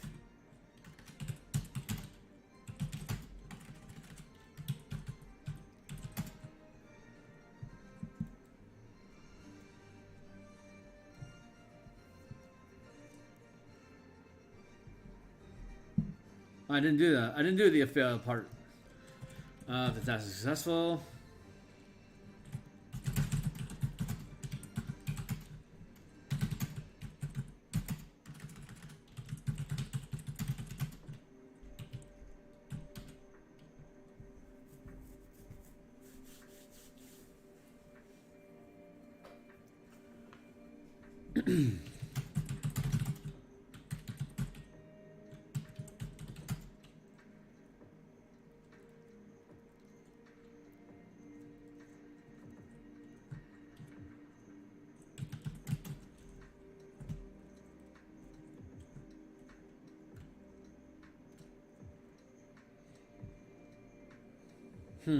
This is the development part. I was thinking that you do succeed at seizing them, but the organization that you stole the resources from know who did it. That's how everything else works. And then if you're a lower rank than the difficulty of the task, then not only do they know who tried to take it, but you also fail to take it. So you're basically caught. So or you're flat out caught. It's up to the DM to decide how that goes, depending on how they want to narrate it. So either case you don't get it, but either you lose your resource because it got captured, or you guys get away, but they know who they are, so it's just a matter of time before they figure out it was your problem. So that's how it normally works. But there's also the possibility that these are resources, not just items. So maybe the heist doesn't work at all. And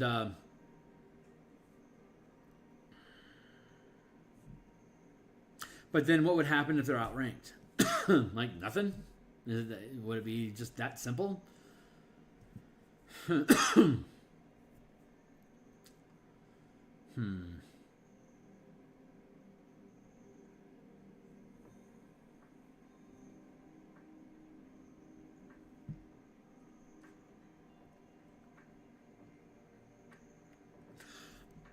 passive damage. Of course, like in the squads above. In the playtest content, check the Patreon link. It's free for you to look at on my Patreon page. Don't have to be a supporter to check it out. Just do it. If the task fails,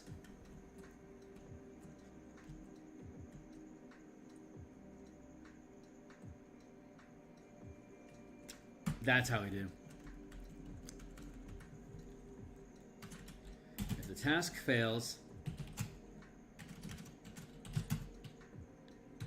amount of resources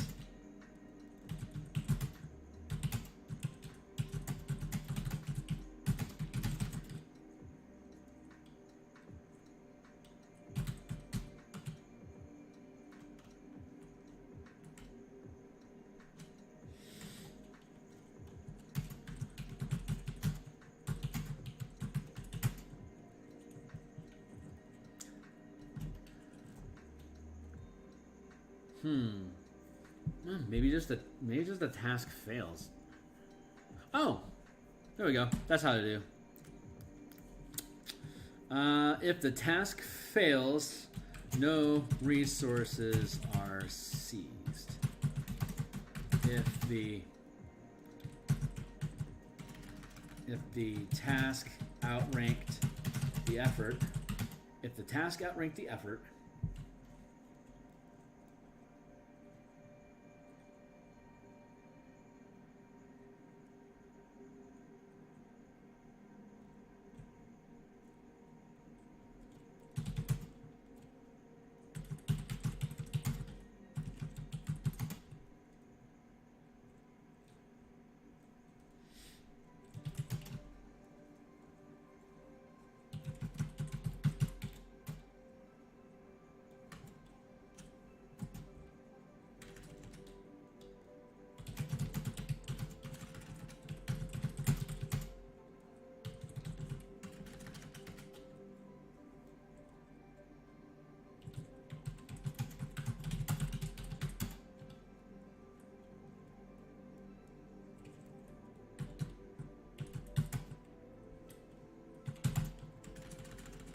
there we go. Feeling pretty good about that. So if you fail your task, you don't get any. If you are lower ranked than the task itself, not only do you not gain any resources, but you lose the resources that you invested in performing the task.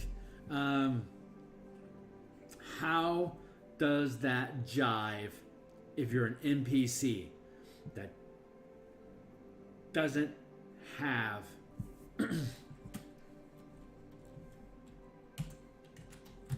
oh, there we go.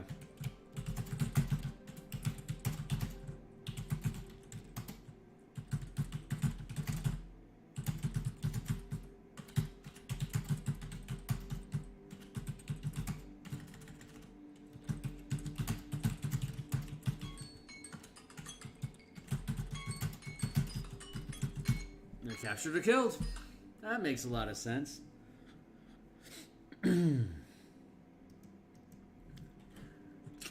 Right. So, for example, if a fourth ranked temple has a... So, for example, if a cult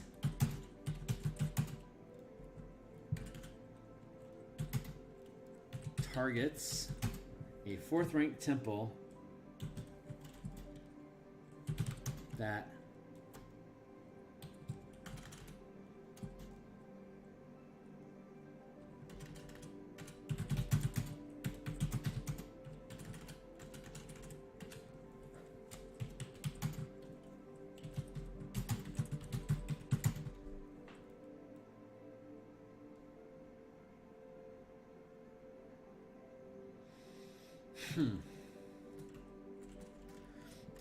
Okay, let's make it simpler. So, if a cult targets with a third rank military task of seizing assets.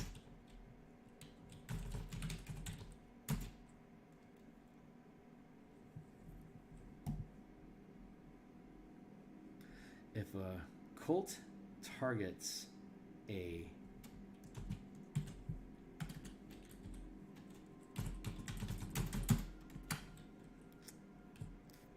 how about this? If a cult commands a third rank military task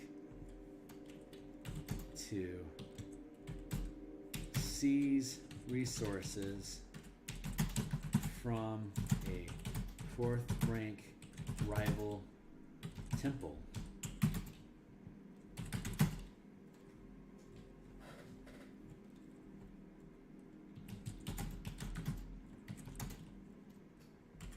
the task could be depicted as a third rank cat burglar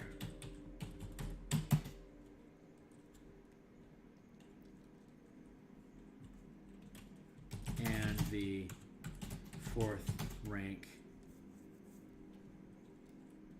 temple's resources and the fourth rank and the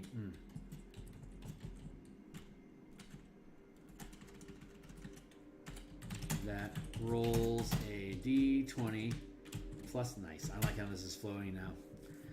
Could be depicted as a third rank cat burglar that rolls a d20 plus 9 to seize 1d8 points, 1d8 resources.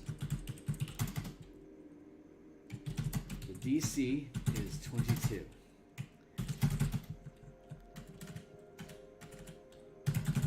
If the check is successful, then the burglar locates, steals a holy relic worth.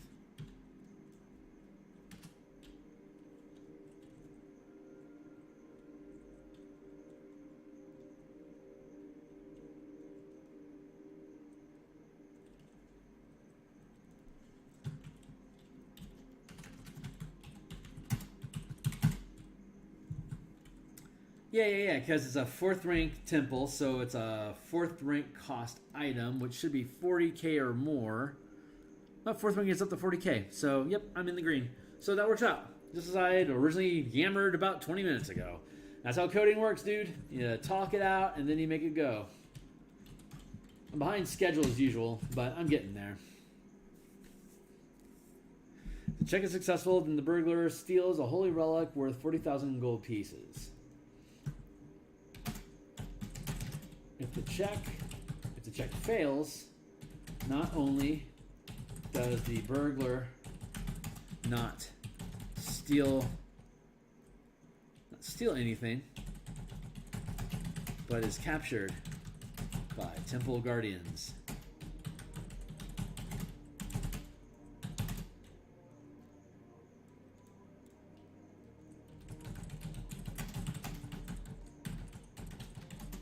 Scheduled for interrogation that morning. The characters have 10 hours to rescue the thief before the cult is identified. Is identified as the commanding guild.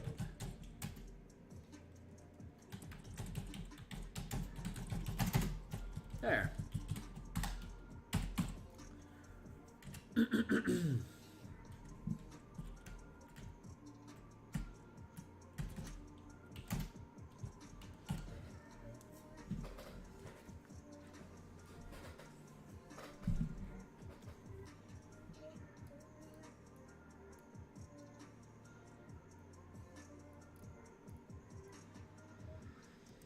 I love these little snippets, like these little conversation snippets, like that. Like this just happened, but like this building in the plot hook is part of the example. I love that.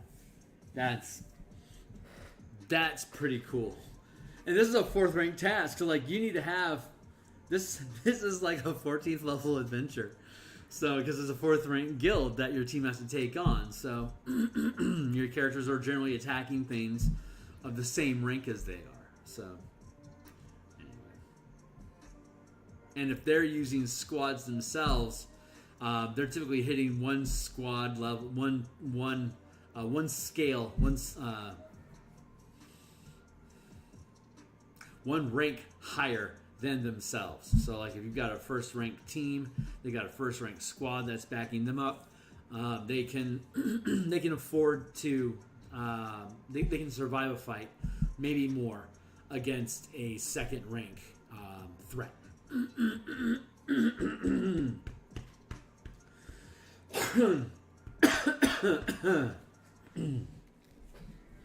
Anyway, that seems to be how it's pacing out right now. So the descent into Avernus test will help us test that. Will help us confirm that further. Okay, so we have stealing, and we have all the different types of stealing that exists, and then there's sabotage. So let's see, how do we have these things structured? There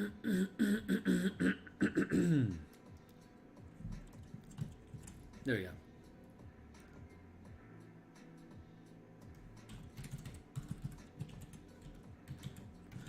Sabotage is destroying resources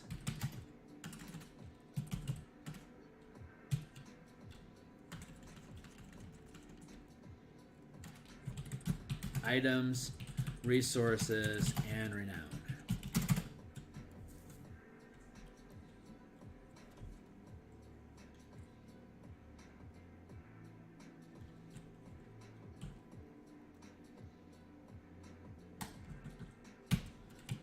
This can be performed as... So this is the ideation stuff. Like I get the general idea of sabotaging people's reputation. And sabotaging people's facilities, sabotaging their equipment, and then sabotaging them directly. You're gonna have both your thumbs broken if you don't pay us back, Mickey.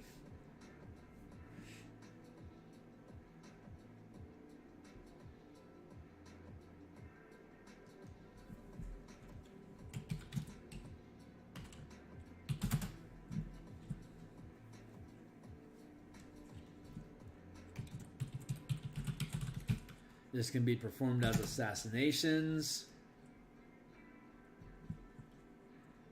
heists,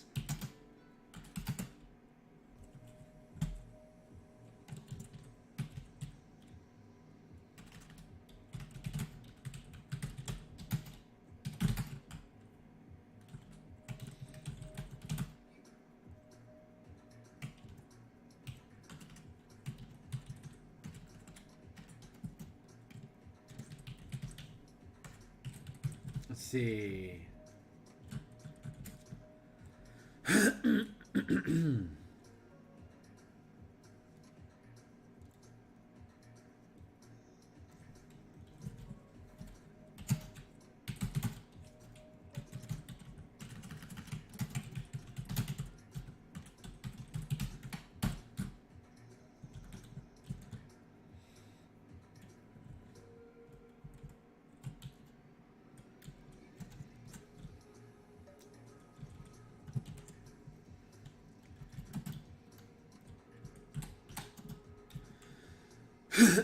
All right, heists are going to be easy.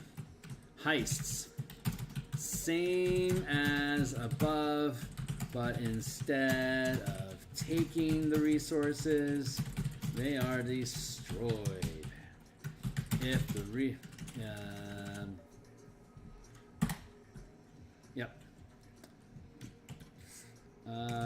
destroying resources. Same as seizing resources above, but instead of taking the resource, They are destroyed.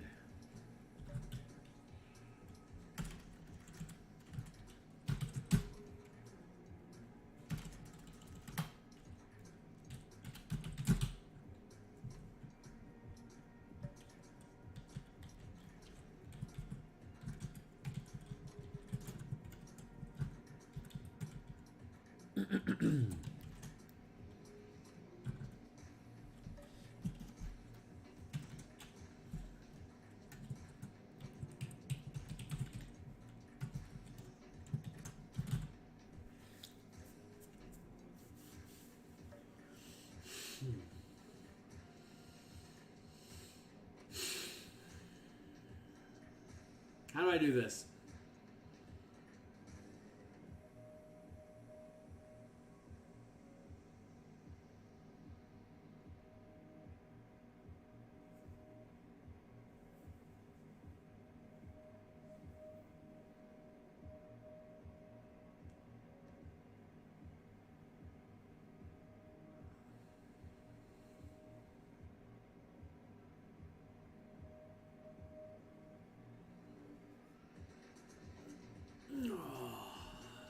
How do I do this?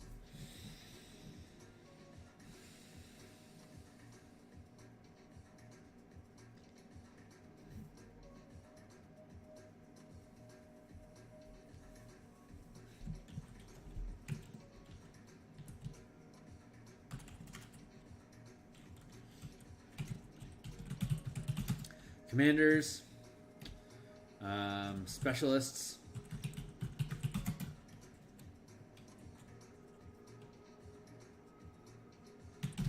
and unique creatures can be targeted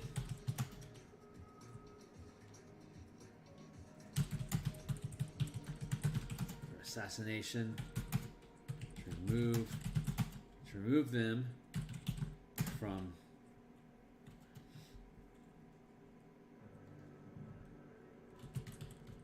performing tasks.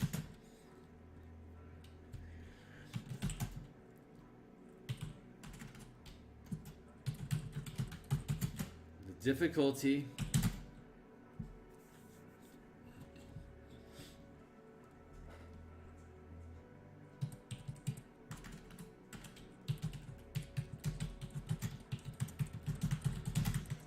target is determined by the target's rank. Target rank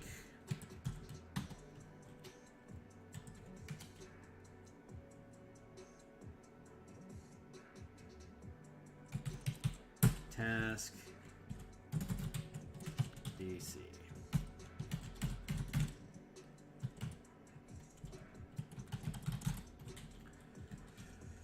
Woefully easy there, huh? 16, 19, 22, 25. Maybe we go more like, maybe we do a broken scale here. 31. Yeah, 22. What is that?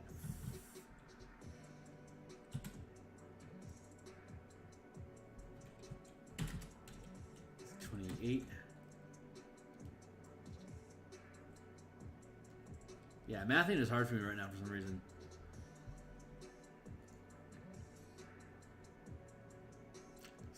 -16 -6, and then -6, and then -6, and -6. Whew.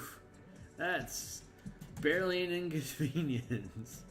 And killing off low-level people is easy. Seriously, that should be like the DC on your attack roll to kill a mook.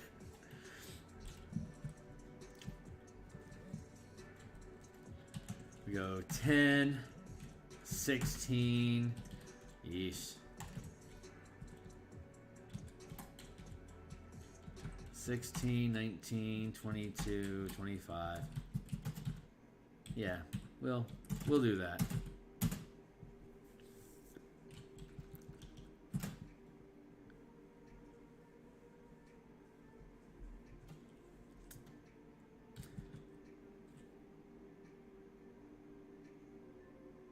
No, you know what? I'm gonna legit just leave it there.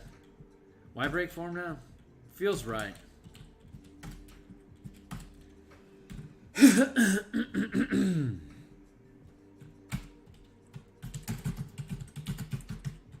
If the check succeeds,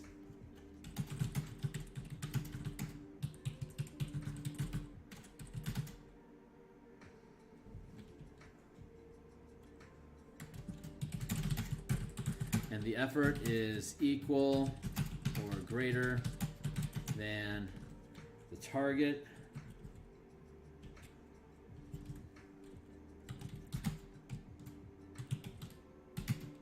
the target is assassinated. If the check succeeds, but the effort is lower than the task rank, the target is wounded and unable to perform tasks. Excuse me. For a number of seasons equal to the rank of effort. So a second rank assassin tries to kill a fifth rank target, takes the shot, can't kill them, but will have them wounded so they can't perform tasks for 2 seasons. Second rank, 2 seasons. Is that unfair?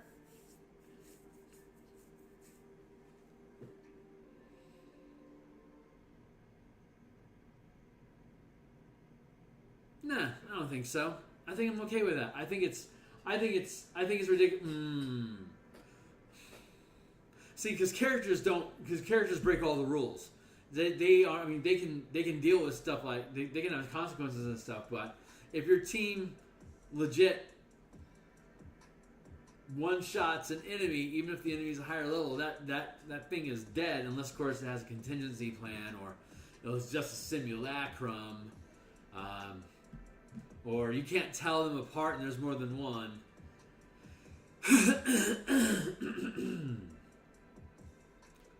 So, in that sense, they would disappear from the, like, you create a power vacuum for that many weeks. That's interesting. I'm always interested in power vacuums, and I can't remember the name of his channel, but Baron something. He's got these great geopolitic videos. It's like I love that stuff. I think about that stuff all the time. I love it, man. This stuff is built for that. I just am excited. So okay, so we're looking at this assassination thing, right? So if you're a lower rank and you're trying to, that's like player stuff. Your players should be getting involved in assassinating people. If it's an appropriately dangerous target for your organization to worry about. In this case, assassination is like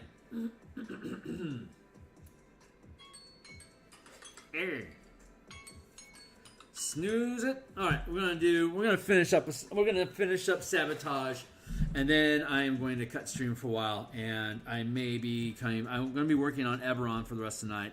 I might come back and do some Eberron stuff for an hour or so. We'll see. But so let me finish up this assassination stuff. So commanders, specialists, and unique creatures can be targeted for assassination to remove them from performing tasks. The difficulty of successfully assassinating a target is determined by the target rank. If the check succeeds and the effort is equal or greater than the rank of the task, the target is assassinated. If the check succeeds, but the effort is lower than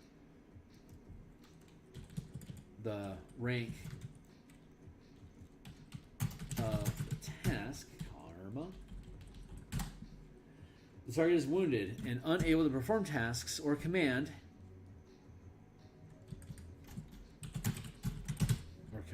for a number of seasons equal to the rank of effort.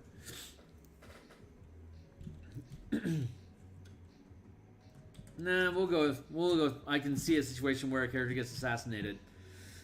The job gets botched. I mean, okay, let's be serious. In a world where anyone can be resurrected and the only restriction on it is gold or lifestyle, then if you're a fifth rank commander, it's a world power, and you get assassinated, it's like you're knocked out of the game for a little bit. Let's just be real.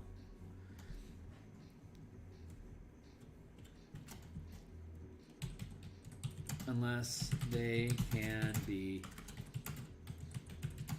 healed by magic of an equal or higher rank than the inflicted injury. How do you like that action?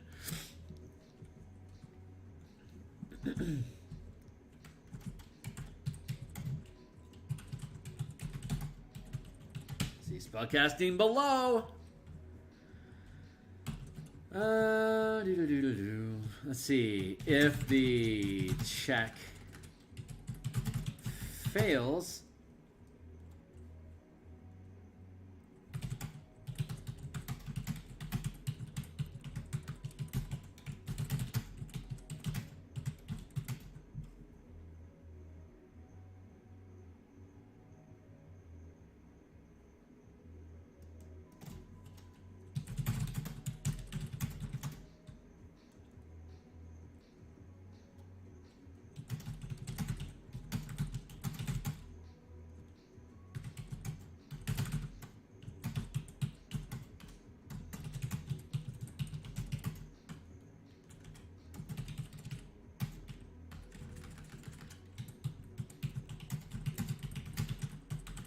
is also captured. Bam, buddy. I don't feel like I need to provide an example there. That's assassination and sowing rumors. There you go.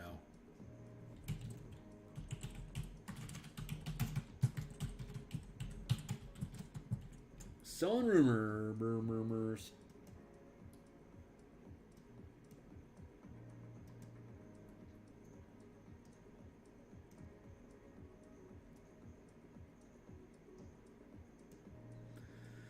Nice.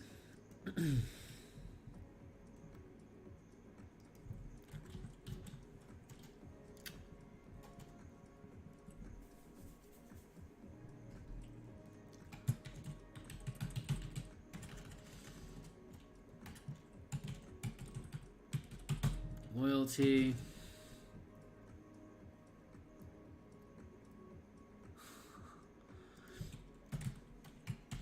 Health. Military.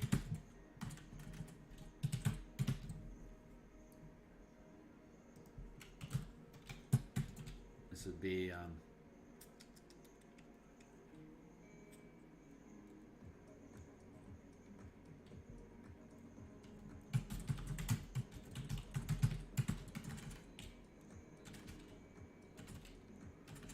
let's try that again.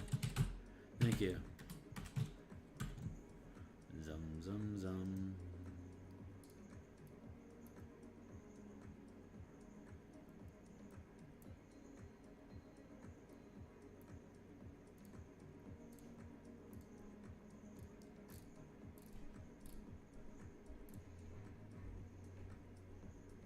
Yeah. I did that up here.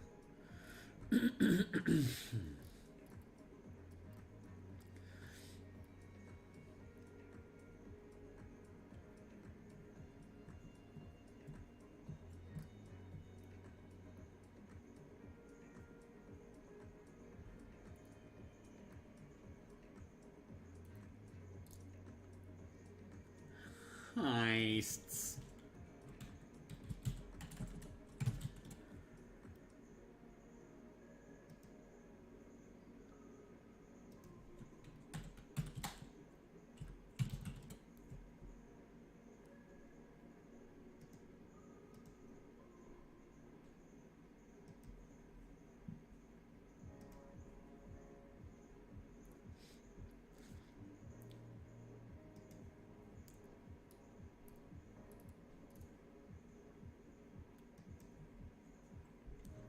Yeah. Okay. So sewing rumor is super easy. Same as.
Rank of the effort.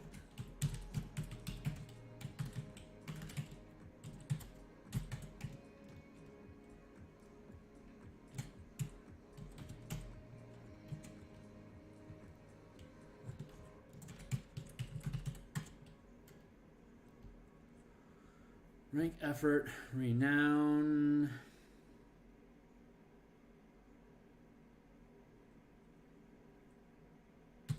Damage.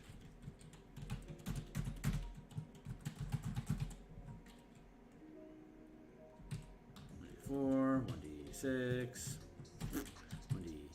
1d8, 1d10, 1d12.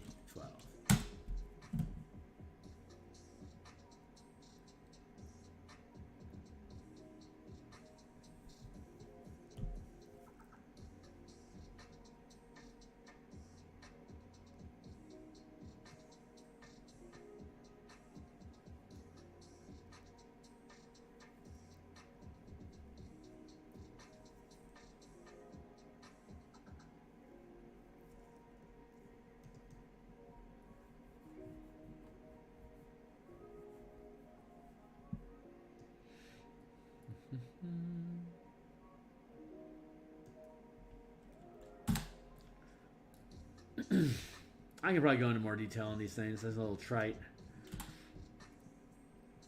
I'm feeling about done with this task for the night myself. This is my own task, and I am done with it tonight.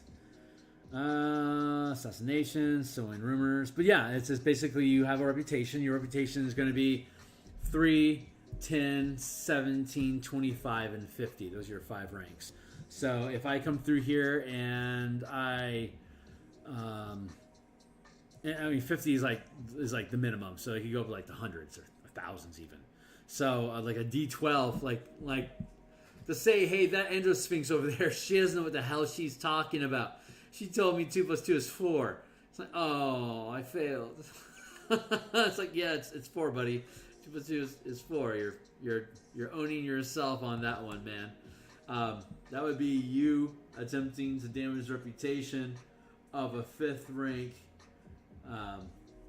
specialist, while you're only a 3rd rank heckler, and so you just burned yourself, and you potentially knock down your own renown, and then you have to spend time restoring it. So you can restore renown at the rank, at the rank invested. So if you invest 5 ranks, you can restore D12. If you're constantly if your renown is constantly being attacked by other people, you may need to come up with a better solution other than just patching your reputation with good deeds. You may have to find a more permanent solution to get somebody off your back. So that's why you invest in military, or lore, or religion, or health. So we're going to take care of that. Okay, great. So counter espionage is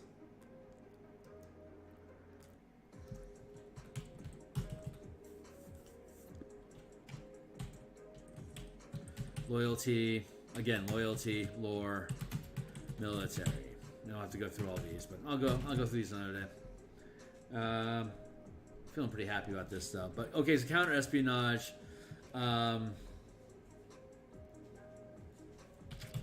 Investing, this is not going to be complete thoughts, but investing in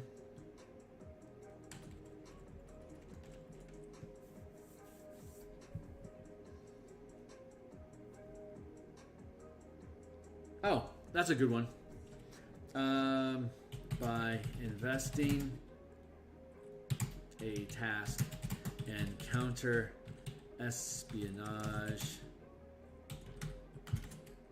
Nothing specifically.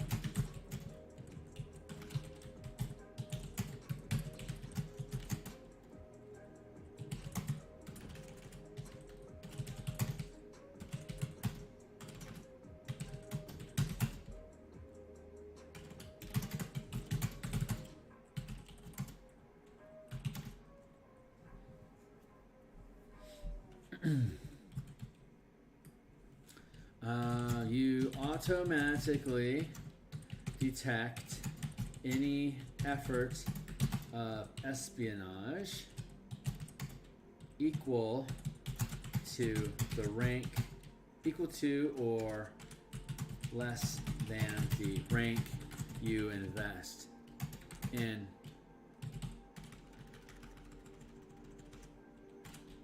of each industry.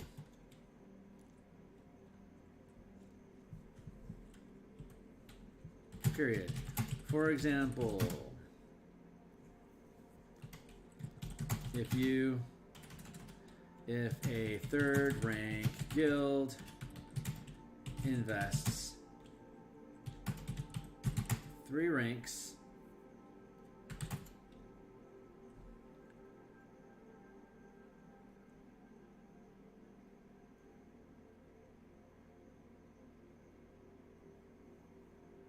how do we want to do this?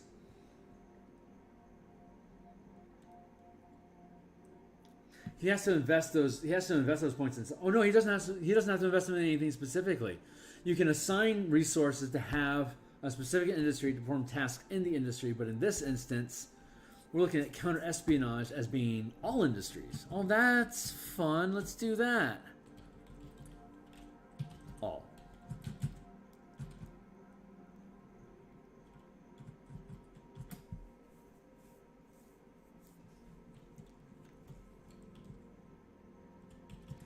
In performing counter espionage, any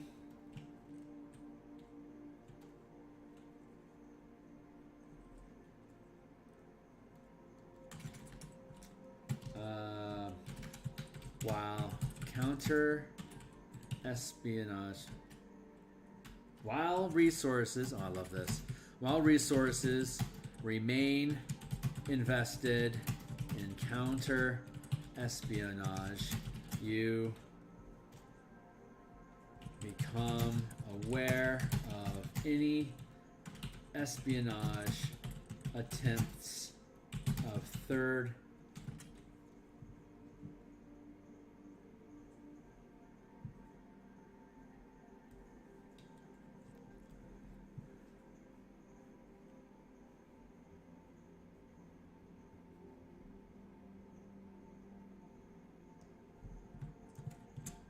There we go. Let's do that.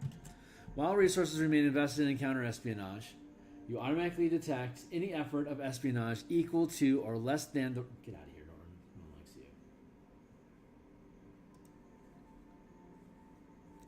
you. Equal to or less than the rank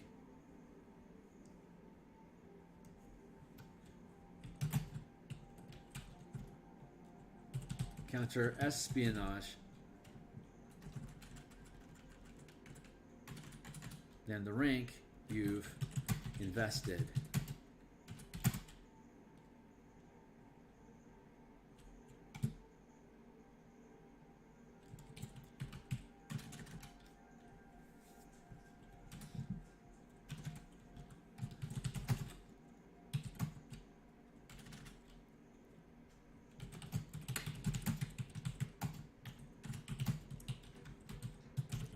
When you become aware of espionage, you can roll an effort. You can roll an effort. You can roll a task check at the rank of efforts equal to the rank of resources that the espionage was delegated. For example, if a third rank guild invests 3 ranks of resources into counter espionage this quarter and has 4 ranks invested in military and 2 ranks invested in health,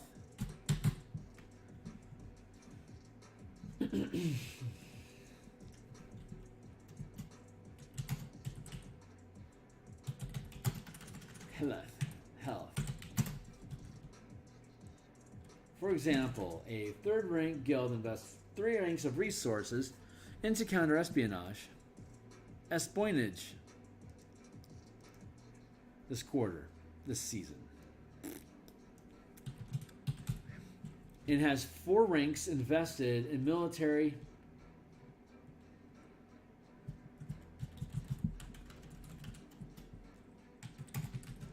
including and has 4 ranks invested in military and has 4 ranks invested in military.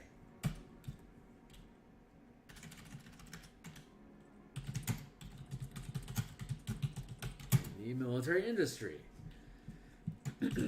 If the guild is targeted with a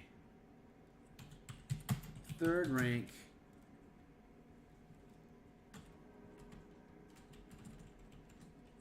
or targeted by espionage, are targeted through espionage as a second rank task.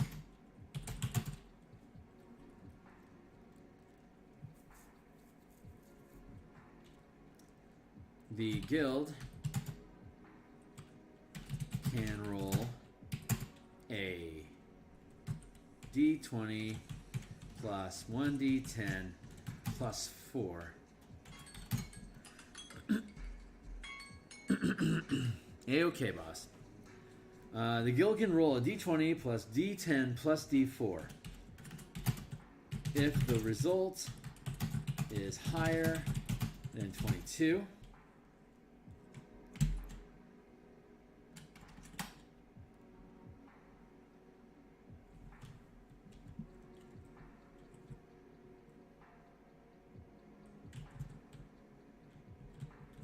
it is targeted for a robbery as a second rank task. The guild can roll d20 plus d10 plus 4. If the roll is higher than 22, the roll is the DC. The robbery must.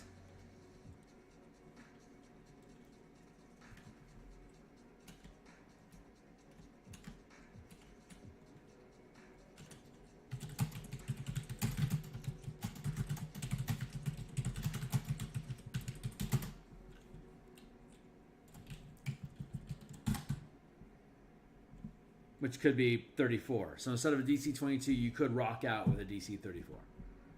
If the roll is higher than 22, that becomes the DC of the robbery to succeed. There you go.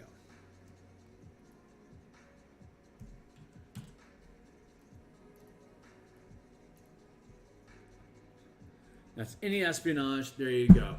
If you are an individual, see, this is a funny thing. People hire PR firms for them. Why? Because it takes all time. It takes 100% effort all the time for you to maintain your reputation. You can't get anything done.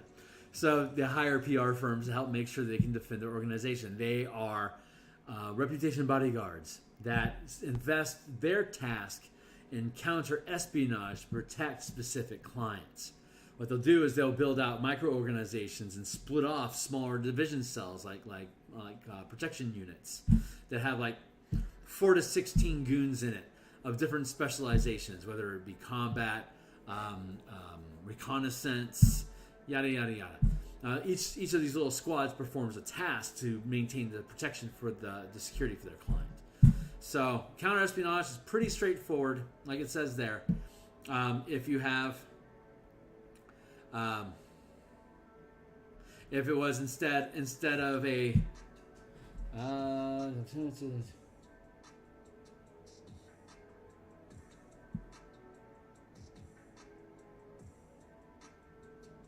if the guild is targeted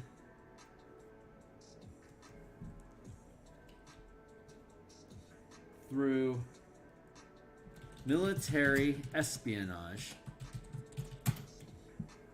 for robbery as a second rank task, the guild can roll the 4th rank military check D20 with D20 plus 10 plus 4.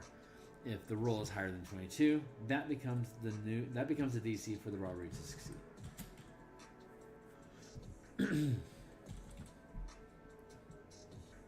There you go, man.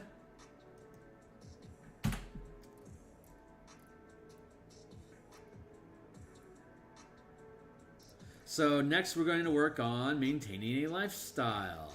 I've done a lot of picking at that in the past, and I think I actually showed some of it in prior days, but yeah, man, we continue to come along.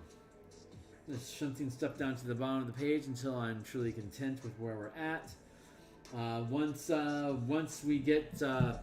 Ukulele signs off on what we have, he likes how it reads, and I flesh out the meaty bits just a little bit more so it reads consistently in the same pattern. Then I will post all this to the playtest content document, which is on my Patreon down below. This is going to be it for today. I may be back on later to do some Avernus stuff, but we'll see if I want to be on stream when I do that or not. But tomorrow for sure, I'm going to be back with the Infernal Machine Convoy combat mechanics using in command. The front end of this document, the first 50 pages of this document is upscaling combat to great distances or great numbers, like convoys of vehicles attacking at 50 miles per hour. Super fun. We're going to have a blast with that tomorrow. But, like, subscribe so you can catch the signal on that. I always post on Twitter when I'm going live like I did at the beginning of this thing. Yeah, man. Looking forward to hearing from you. Drop me a line, like, subscribe, say hey to me on Twitter. What up? Check out my Patreon. Drop me a note. Love to have you. Thanks a lot.